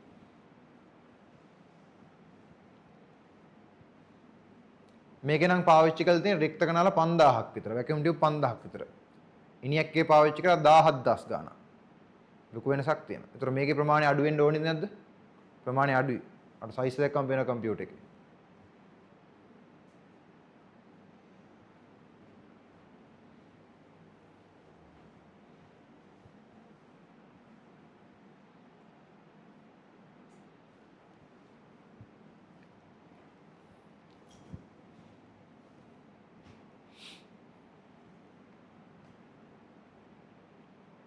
ඉවරයි. දැන් ගන්න නෝට්බුක්.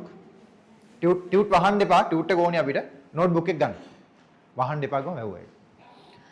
නෝට්බුක් එක ගන්න. නෝට්බුක් එක නැද්ද? තියෙනවනේ. හරි. අරන් මම මේ කියන විදිහට ටේබල් එකක් අඳින්න ඕනිවා.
ඔය ලියනවද කට්ටිය?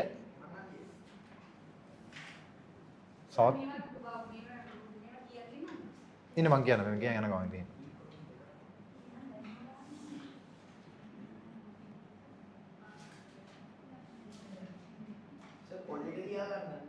පොත නැත්තම් කොලයක ලියන්න. පොත තියෙනවා. ඒ පොතේ දැන් අර අපි වෙන පාඩමක් යන එකනේ. ඒක එපා. ඒතර කොලේ කියනවා. පොතක් ගන්න මේකට. හෙට ගේන්න එපා මම නෑ හෙට. හෙට නෑනේ මම.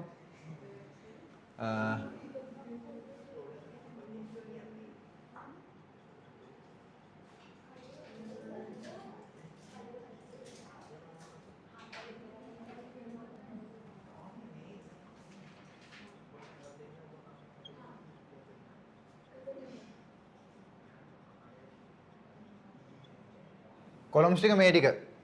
ජෙනරේෂන් පරම්පරාව කම්පියුටර් පරිගණක කම්පියුටර්ස් ෆවුන්ඩර් සොයාගත් පුද්ගලයා ලැන්ග්වේජ් භාෂාව ඉංග්‍රීසි කියලාම දාන්න බෑ හැම එකටම මේ පරිගණක භාෂාව ගැන මේ කියන්නේ ඊට පස්සේ ටෙක්නොලොජි එක මොනවද වැකියුම් ටියුබ් තිබ්බේ ඊට පස්සේ එච්චරයි ට්‍රාන්සිස්ටර් තිබ්බේ මෙහෙම කියලා මේක දැන් O level වගේ නම් මේ ඔයාලට දීලා තියෙනවා කෙලින්ම පොතේ වගුවක් ගහලා අපිට දැන් කැරිතව වලටින් ඇඩ් වෙලා තියෙනවනේ ඒ හින්දා ඒ ටික දාගන්න නැත්නම් අපි වගුව ගහ ගන්න වෙනවා වලටින් ඒ වලට වඩා නෑනේ මේ මොකද්ද ටෙක්ස්ට් බුක් එකක් නෑනේ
ළමයි මේ ෆොටෝ එක බලන්නකො අයියෝ ඉන්න මගේ ස්ක්‍රීන් එක මැක්සිමයිස් උනේ මගේ එක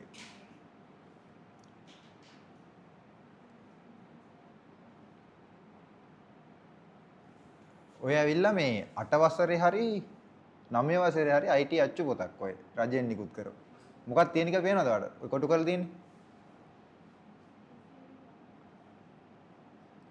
මේ සාමාන්‍යයෙන් AI පාවිච්චි කරන ළමයි දන්න ඕක මොකද්ද තියෙන්නේ කියලා. ඔය ඇවිල්ලා තියෙන්නේ දැන් AI පාවිච්චි මොකක් හරි අපි AI එකෙන් ඇහුවට පස්සේ AI සාමාන්‍ය chat එකේ අන්තිමට එවනවා මේ ඔයාට තව ඕනි නම් මෙහෙම මට explain කරලා දෙන්න පුළුවන් කියලා. මෙතෙන් database සම්බන්ධව එහෙම කෑල්ලක්. If you want I can also explain columns, primary keys and other DBMS එහෙම කියලා ඉස්තර දෙනවා. Here is the simple expression for columns in DBS. දැන් තේරුම් ගන්න මේ ගවර්න්මන්ට් එකෙන් නිකුත් කරන අච්චු පොතකට ඒ ටිකවත් හරියට බලන්නේ නැතුව ඔහෙ දාලා. ඔව්. මේ දැන් අපිත් AI පාවිච්චි නැත්නම් මම ඔයාලා නෝට් එක හදන්නත් AI පාවිච්චි කරන්නේ නැත්තේ නෑ. හැබැයි අපි අපේ නෝට් එක හදන්න මට්ටමනවත් මෙච්චර රජයේ මිනිස්සු ඒ වැඩේ කරන්නේ නෑ හරියට. ළමයි කී දහහක් ඉගෙන ගන්නවද මේකේ? මම මේක පෙන්වන්න කියලා හිටියා මට මේ අද දැන් ආයෙ මතක් වුණේ.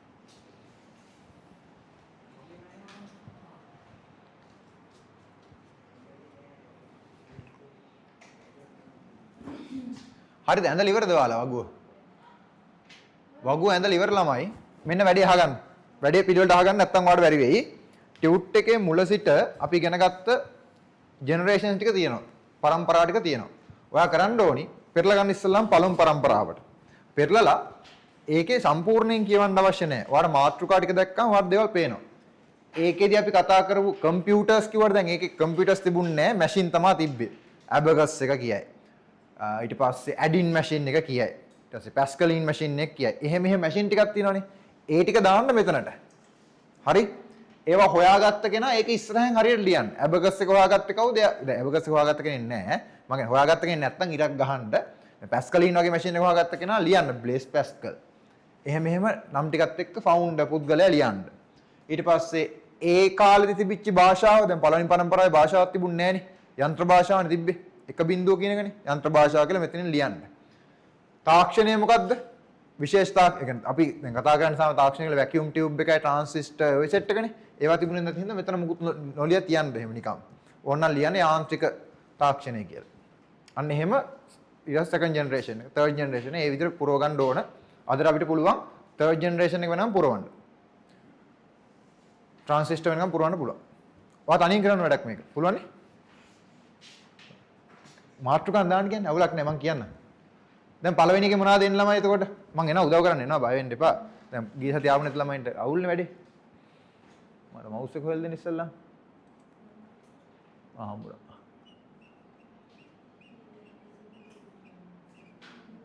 මෙන්න මුලටම ආවා. මෙන්න. පළවෙනි පරම්පරාවේ ඉන්නේ දැන්. ලියන්න පරිගණකයේ ඇබකස් පරිගණකයක් තිබුණේ නැහැ. අපි යන්ත්‍රයෙන් තමයි ලියන්නේ ඇබකස්ය. ග්‍රීසියේ චීනයේ මුලින්ම හොයාගත්ත උපකරණය. ගණිත උපකරණය. එතකම් මිනිස්සු ගල් කැට වලින් ඇඟිලි වාච්‍ය කරලා තමයි ගණන් හැදුවේ. අතේ ඇඟිලි කකුලේ ඇඟිලි අරන් මදි වුණාම තමයි මේවා ඊට පස්සේ පාවිච්චිට ගත්තේ වැඩේට.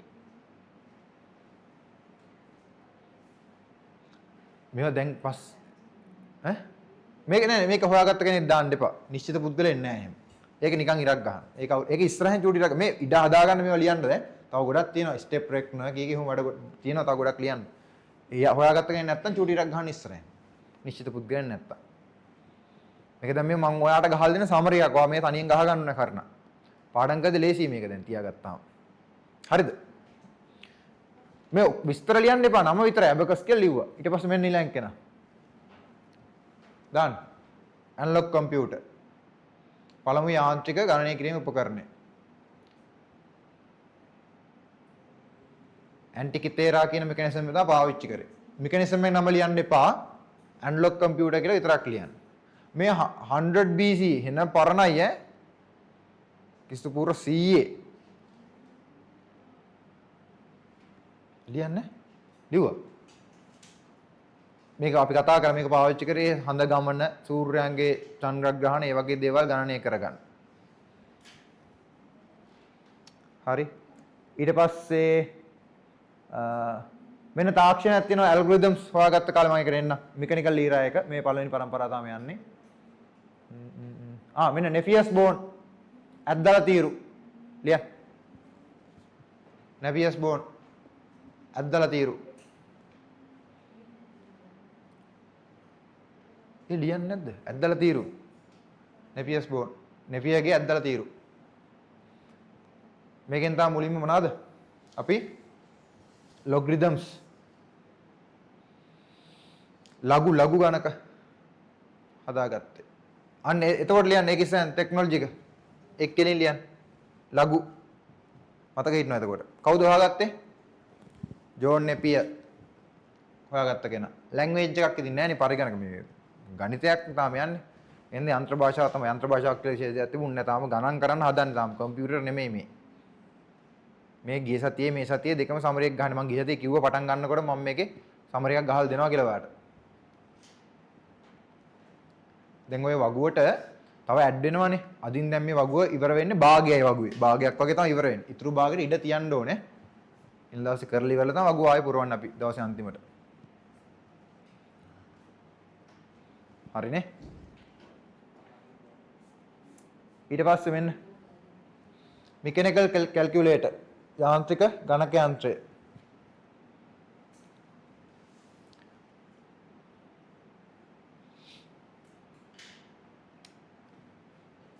ඒක කෙනෙක් ඉන්නවා ෆවුන්ඩර් කෙනෙක් විල්හෙලම් ෂිකර්ඩ්.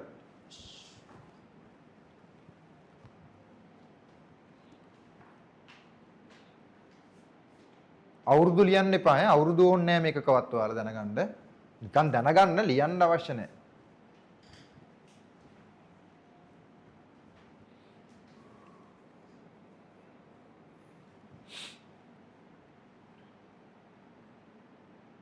ඔයාලා සීතල වැඩි නම් AC එකක් ඕෆ් කරන්නයි. දැන් කලින් දාලා තියෙන කොහෙන්ද මම කිව්වේ. මේ පැත්තට අවුලක් නැහැ සීතල. ඒක හේතුව තමයි මේ එක්කෙනෙක් කොහොමද දවසම වතුරේ ඉන්න කෙනෙක් ඉන්නේ. එයා දිය කිඳුරියා. එයාට කේස් එකක් නැහැ හින්දා. අනිත් අයට තමයි අවුල වුණොත්. ඕෆ් කරන්නද? ඔයාලා පැත්ත වැඩි කරලත් එක තියෙනවා. මේ පැත්ත වැඩි කරනවා. ඒතර බැලන්ස් වෙනවනේ. අපි ඉක්විලිබ්‍රියම් එකක් හදමු. තර්මල් ඉක්විලිබ්‍රියම්. හරිද? ඊළඟට sliding rule සර්පණ රූල විලියම් ඔට්රිඩ්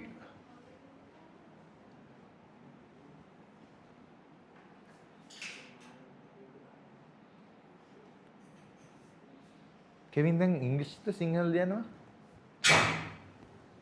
හරියට දැන් තීරණය ගත්තේ නැත්නම් තාම කවලම ලියනවද නෑනේ දැන් සිංහලෙන්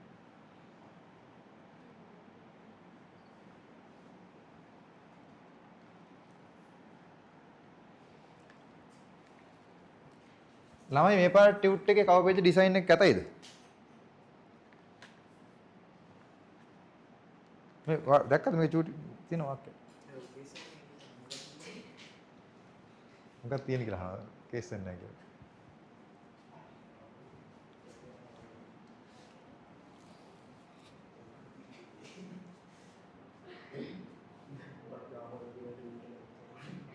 ඒක ඈතට බැලුවට පේන්නේ නැහැ ළඟටනේ පේන්නේ හරිද ඊළඟට ඇඩින් මැෂින් ආකලන යන්ත්‍රය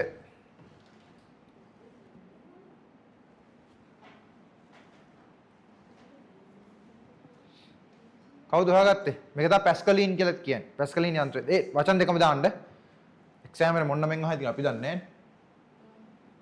නැහැ මේක පැස්කලින් මැෂින් එක නැත්නම් ඇඩින් මැෂින් එක නම් දෙකම දාන්න ලියන්න ඔයා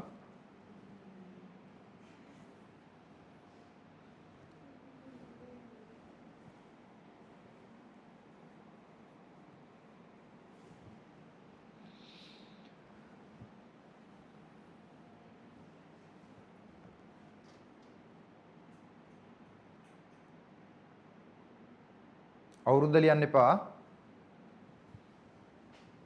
හොයාගත්ත කෙනා? Blaze Pascal.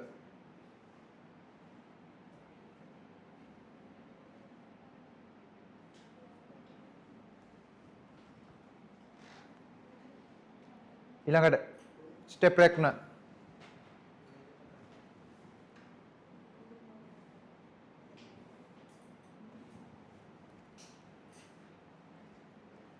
හොයාගත්ත කෙනා ගොට්ෆ්‍රීඩ් විල්හෙලන්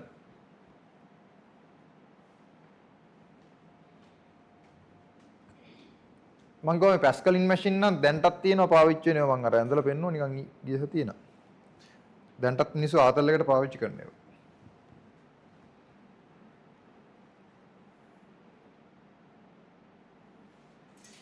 IT කියන්නේ මාර ලේ සබ්ජෙක්ට් එකක්. ඒකට හේතුව මේ අපිම හොයාගත්ත ඒවා අපිම ඉගෙන ගන්න අවුරුදු 50ක් ඇතුළත මේ 50ක් උපරිම 100ක් ඇතුළත 100ක්වත් නෑ තව හරියට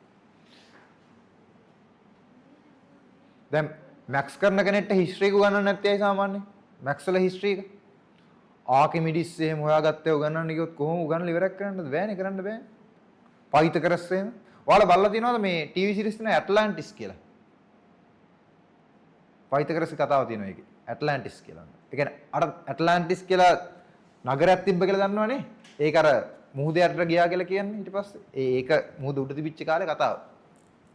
ඒ නගරේ සිටි එකේ මාර් ටෙක්නොලොජියක් තිබිලා තියෙනවා. ඔයාලා විශ්වාස කරන්නේ නැහැ පොඩ්ඩක් හොයලා බලන්න ඕන. දැන් කියන්න දාව නැහැ හොයලා බලන්න. ඉතින් මේ කාලයත් එක්ක මේ මුහුදු මට්ටම වැඩි වෙලා කියලා කියනවා. සමහරු කියනවා ඒක පාලනය කරේ දෙවිවරුන්ගේ පුතු කියලා කියනවා. God son of gods of son නේ. son of මොකක් හරි කොහොමද දෙවිවරුන්ගේ පුතු කියලා කියනවා. හරිද?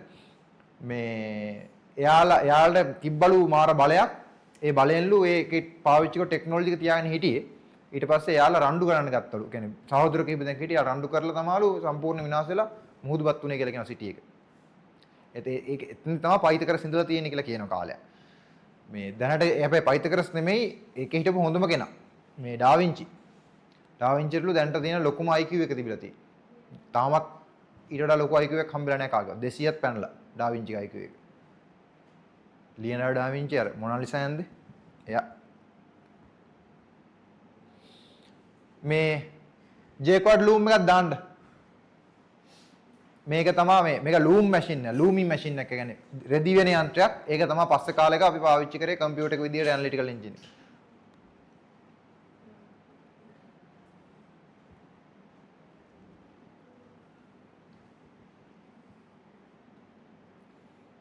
ඒ කාලේ මිනිස්සුන්ගේ කම්පියුටර් එක නෙමෙයි රෙදි වෙනවා කියන්නේ ලොකු වැඩක් තමයි ඉතින් රෙද්දක් ඇඳුම නැත මිනිස්සුන් හිටියේ ඒ දවස්වල කොලාතු එල්ලගෙන හං කෑලි එල්ලගෙන එහෙම හිටු මිනිස්සු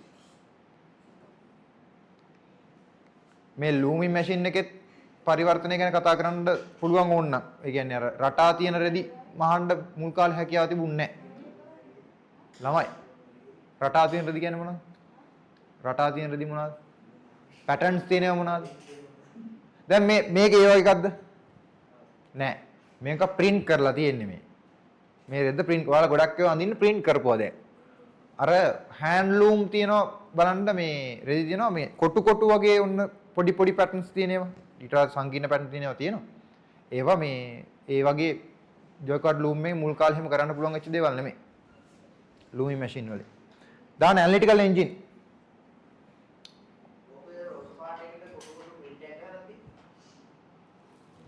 නෑ සුදු පාටකට රෝස පාට print එක ගහලා තියෙන්නේ මේ සුදු පාට ඇතුළ පැත්ත සුදු පාට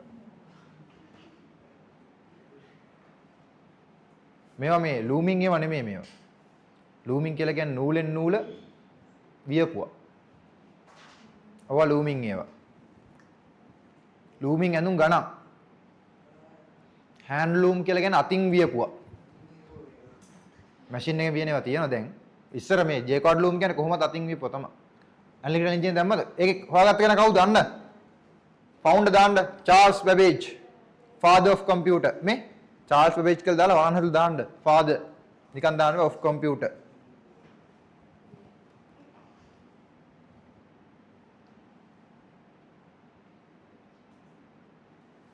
මේ තියෙන්නේ මේ අර මං කිව්ව ක්‍රෑන්ක් එක මෙතනින් අල්ලලා මේක පේනවා හෙන්න සයිස් එක මං එදා වීඩියෝ පෙන්නුවා හෙන්න සයිස් මෙතනින් අල්ලලා තමයි කරකන්නේ හුම් කරකලා තමයි ගණන් හදාගන්නේ එන විහිළුවක් ඒ දවස්වල ඒක ඒ දවස්වල විහිළුවක් නෑ දැන් තා විහිළු වෙලා තින්නේ හරිද මේක ඕනේ අන්න මෙයා දාන්නකෝ ලව්ලේස්ගේ නම මෙතනින් දාලා අදා ඕගස්ට් ලව්ලේස් කියන නම මෙතනින් දාලා මේක ඉස්සරහෙන් එයාගේ ටෙක්නොලොජි එක ඉස්සරහෙන් දාගන්න එයාගේ මේ ෆස්ට් නැත්නම් යටින් දාගන්න මේ ෆස්ට් ප්‍රෝග්‍රෑම් කියලා මෙතනින් දාන්න එයාගේ යටින් දාගන්න ෆස්ට් ප්‍රෝග්‍රෑමර් කවුද මොකක්ද නමද හොයන්නේ යාගේ ඇඩ්ඩා ඕගස්ට් ලව්ලෙස් මෙතින් ලව්ලෙස්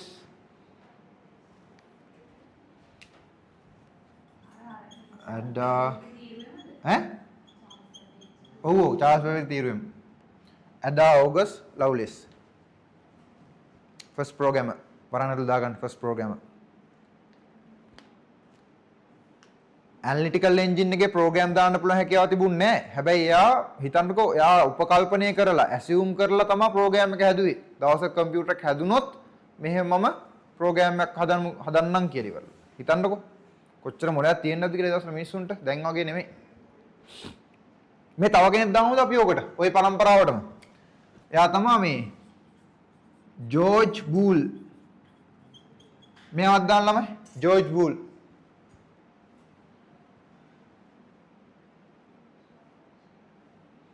එයා තමයි හොයාගත්තේ මොනවද? ඔයාලා ඉගෙන ගන්නවා හතරවෙනි පාඩමේදී බූලියන් ලෝස් කියලා එකක්. බූලියන් ලෝස්. ඒවා මොනවද කියලා මම ඒ පාඩමේදී කියලා දෙන්න.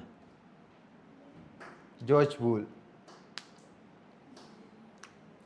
ජෝර්ජ් බූල් තමයි තීරණය කරේ එක කියන එක true කියලා අපි ගමු 0 කියන එක false කියලා ගමු කියලා. එදා ඒ මිනිස්සු හොයාගත්තේ තමයි අපි තාම මේ ඉගෙන ගන්න. හිතලා බලන්න මේ මිනිස්සුන් වැදගත්කම කොච්චරද කියලා. එදා ඒ මනුස්සයා කිව්වනම් අපි බිඳුව true කියලා ගමු එක false කියලා ගමු කියලා අපි තාම ඉගෙන ගන්න මේ විදිහට එන. වත් මුල් කාලේ ඉපදුනා සමහරක් විට ඔයා වෙන්නත් ඇති ජෝර්ජ් බූල්. මං වෙන්නත් චාල්ස් බැබේජ්. එහෙම වෙන්නේ සමහරක් විට. ගෑල් ළමෙක් වෙන්නත් කවුරුහරි ලව්ලෙස්. මේ මැග්නටික් ඩම්. දාන්න. ෆස්ට් ජෙන් එකේ තාම ඉන්නේ ෆස්ට් ජෙන් එකේ.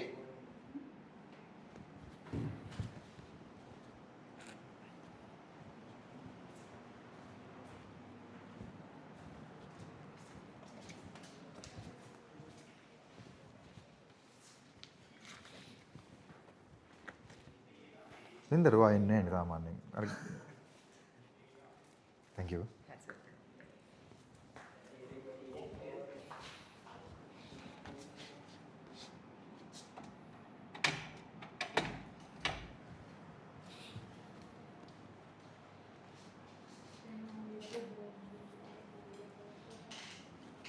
දාන්න magnetic drum memory එකයි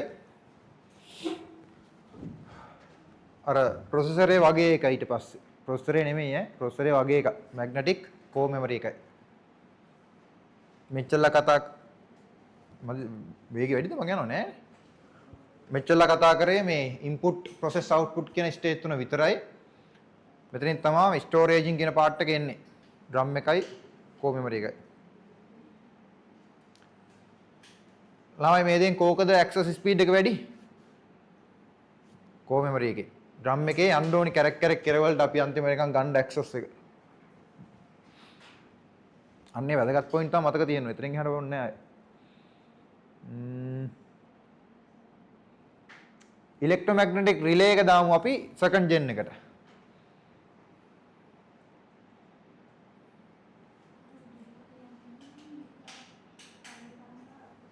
මේ දෙන්න ලිව්ව නේද මේ magnetic drum memory එකයි චුම්බක බෙර මතකය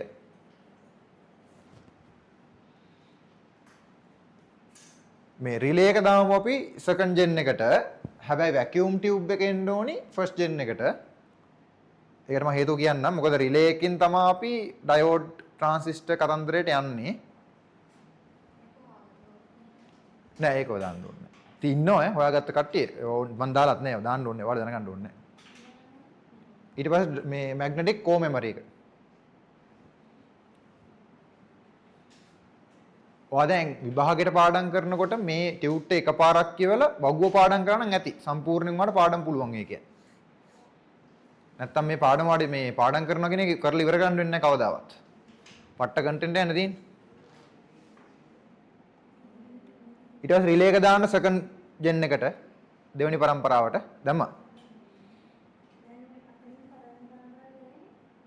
මෙන්න පළවෙනි පරම්පරාවේ මැෂින් ඊට පස්සේ දැන් එනවා දැන් ඊළඟ මැෂින් ටික ඉසේ 3 එක ටියුරින් මැෂින් එක පළවෙනි පරම්පරාවට තාම අහන්නකෝ රිලේ එක විතරක් දාන්න දෙවෙනි පරම්පරාවට කියලා මම කිව්වා දාන්න ඒක දාන්න පස්සේ දාන්න මේ ටික දාන්න ඕනේ තාම පළවෙනි පරම්පරාවට. ඉසේ 3 එකයි ටියුරින් මැෂින් එකයි වැකියුම් ටියුබ් එකයි. වැකියුම් ටියුබ් එක මෙතනට මේ එන්න ඕනි ටෙක්නොලොජි කියන තැනට. දැම්මද ඒ දෙක? දාන්න. ඔයාලට ටියුට් තියෙනවා මම උඩට පල්ලයට යන්නේ. ඉතින් මම මේකේ වාට පෙන්නන්න ඕනේ නේද? ටියුට් එකෙන් බලන්න.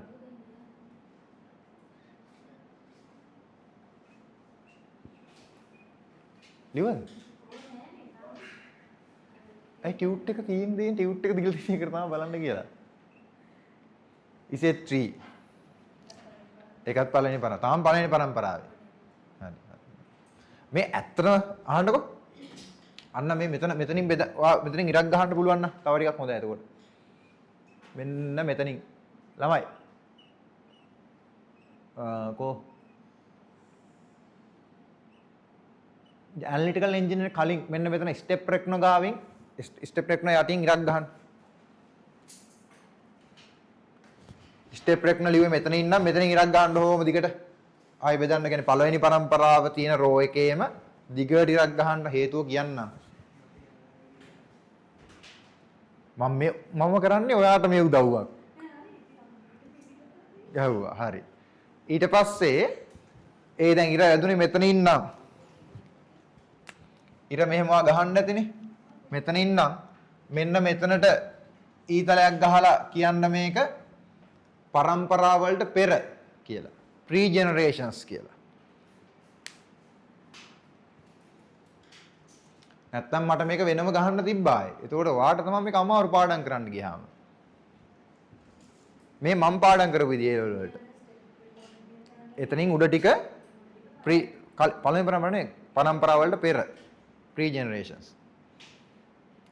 ඇනලිටිකල් එන්ජින් එකෙන් පහළට තමයි පළවෙනි පරම්පරාව කියලා අපි කතා කරන්නේ එතකොට. ඉසේ 3 එක ලිව්වා මේ ටියුරින් මැෂින් එක දාන්න පළවෙනි පරම්පරාවට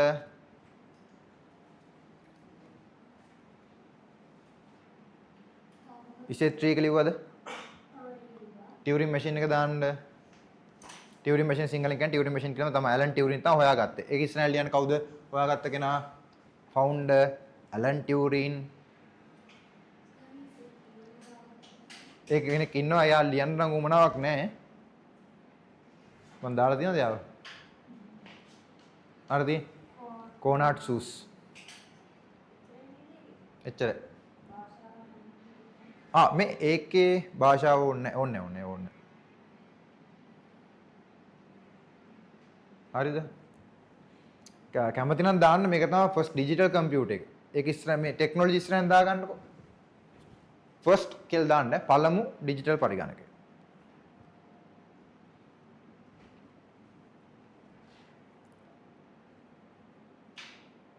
ටියුරින් මැෂින් ඇලන් ටියුරින් ඒකේ ලියන්න ඕනේ නැහැ විස්තරේ. වැදගත් දෙයක් නෙමෙයි මිනිහා කරේ. වැදගත් දේවල් තමයි මේ කරේ. එයා මං කියන අපිට වැදගත් නැහැ කියලා. මේ හොයාගත්තේ නැත්නම් අපි තාම ඉන්නේ අයියා හුයියා ගග. තාම ගින්නක් ගහලා වටේ නටනවා. හරිද? ඊට පස්සේ දාන්න මේ මොකද්ද අපි ඇටනොෆ් බෙරි මැෂින් ඇන්ටනා කියලාමයි කියවෙන්නේ මට ඒක. ලියන්න එපා ඇන්ටනා කියවේ.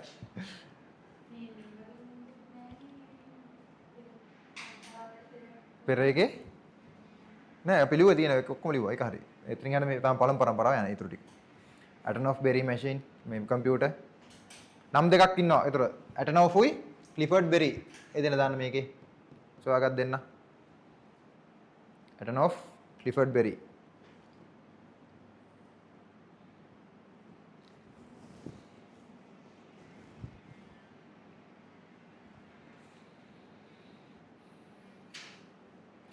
ටිකක් ලොකු වගුවක් වදී හැබැයි ඔක්කොම ටික ළඟ තියෙනවට කම්පෙයාර් කරලා මතක තියාගන්න පුළුවන්. ඒක පහසු ඒවාට.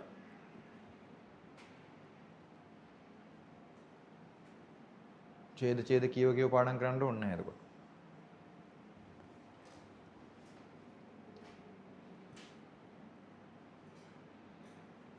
මට සීතලයි නේ ඔයාලට සීතල නැද්ද අද? දුමයි. මට තමයි ඉන්දර සාමාන්‍ය දාඩිය දාන්නේ. දාන්නේ කොලොසස්. ඒකේ ටෙක්නොලොජි ලියන්න අනිවාර්යයෙන්ම to break down German encryption. කොලොසස්. ජර්මානු গুপ্ත කේතනේ බිඳ දැමීමට.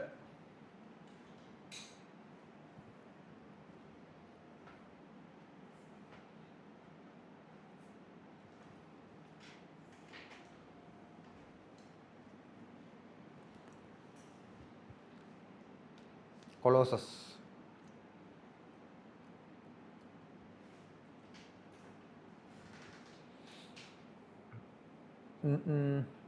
මේවා ඕනේ මේවා දැම්මනේ අපි මේවා ඕනේ මන්න මේ මොකද්ද දැන් දාන්න ටෙක්නොලොජි එකට වැකියුම් ටියුබ් කියලා ටෙක්නොලොජි පැත්තේ පළවෙනි පරම්පරාව තාම ඉන්නේ වැකියුම් ටියුබ් රික්තක නල කලින් දැම්ම නම් ඕනේ ආයේ දැම්මන එකපාරක් අපි වැකියුම් ටියුබ් කියලා නැද්ද දැම්ම නැත්නම් දාන්න vacuum tube. Right. Only electronic key ra වලට යනවා එතකොට. First generation of computers.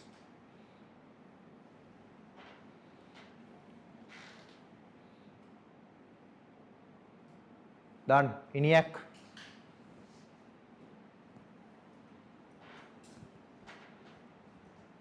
දැන් තමයි හරියට computers කියලා කියන්න පුළුවන්. මෙච්චර වෙලා අපි කතා කරපුවා මේ ඔව් ඉතින් මෙච්චර කතා කරපුවා ඔක්කොම අර ඇඩින් මැෂින් එකතු කරන ඒවා ලොගරිතම් හදන ඒවා ගුණ කරන ඒවා ඒ වගේ ඒවා මෙච්චර කතා කරගෙන අර කම්පියුටර්ස් කියලා අපි ඒවා නම් දාගත්තට කම්පියුටර්ස් නෙමෙයි දැන් තමයි ඔන්න පළවෙනි කම්පියුටර් එක හැදෙන්නේ ENIAC කම්පියුටර් එක මට මේ හසිනිව අමතක වෙන්නේ නැත්තේ අර පළවෙනි දවසේම වතුර බෝතලේ කුඩු කරගත්ත එකෙන් මේ පන්ති ඊට හසිනින් පටන් ගත්තේ වතුර බෝතල් කුඩු කර ගැනීම 3-4 පාරම සිද්ධ වුණා ඈ ඒක හොඳයි. නැත්තම් ලීටර් 5 එකක්. හරි හරි රණ්ඩු වෙනද ලියන්න මේක. ඉනියක්. දිග නම එපා. කෙටි නම විතරයි. හොයාගන්න දෙන්න ලියන්න. John ප්‍රෙස්පර් එකටුයි John මවුල්ලි. තාක්ෂණයක් කියලා විශේෂයක් නැහැ. අපි වැකියුම් ටියුබ් පාවිච්චි කරලා හැදුවා. ඒක ලියන්නේ වැකියුම් ටියුබ් දැම්මනේ අපි අරකට. ඊට පස්සේ දාන හෙඩ්සැක්. හෙඩ්සැක්.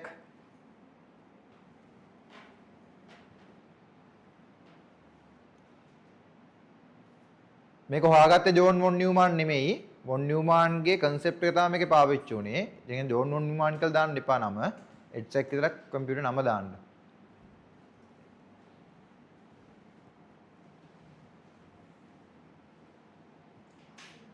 ඒක ඉස්සරහෙන් දැන් ඔයා ලිව්වනේ හෙඩ්සැක් කියලා. ඒක ඉස්සරහෙන් ටෙක්නොලොජි එක දාන්න first stored program concept. පළමු ගබඩා වැඩසටහන් සංකල්පය. වොන් නියුමාන්ගේ පළවෙනි concept එක ඇප්ලයි වුණේ මෙතනට.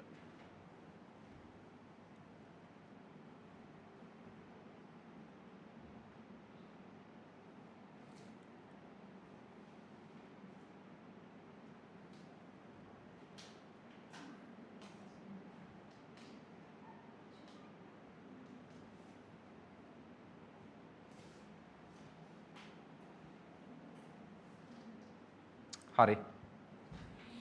පරම්පරාව ඉවර කරන්න බැරි වෙයි. තව තියෙනවද? ආව්. හෙඩ්සෙට් කෙලිවන්නේ දැන්. යුනිවැක් දාන්න යුනිවැක්. ඒක ඉස්සරහ ලියන්න පළමු වාණිජ්‍ය පරිගණකය first commercial computer. වාණිජ්‍ය පරිගණකය first commercial computer.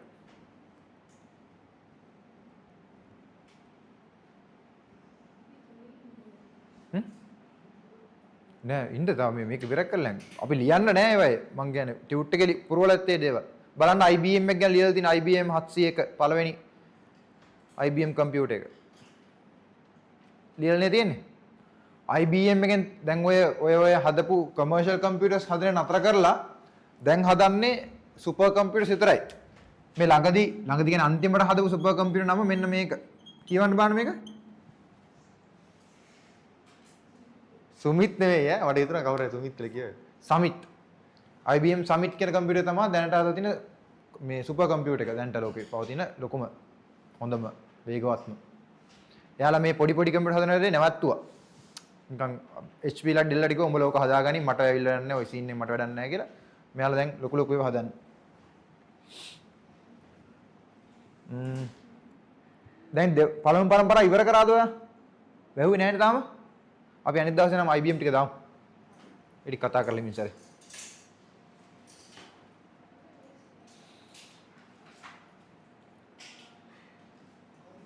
Tute හම්බෙච්ච නැති අය මට මැසේජ් එකක් දාන්න ඕන.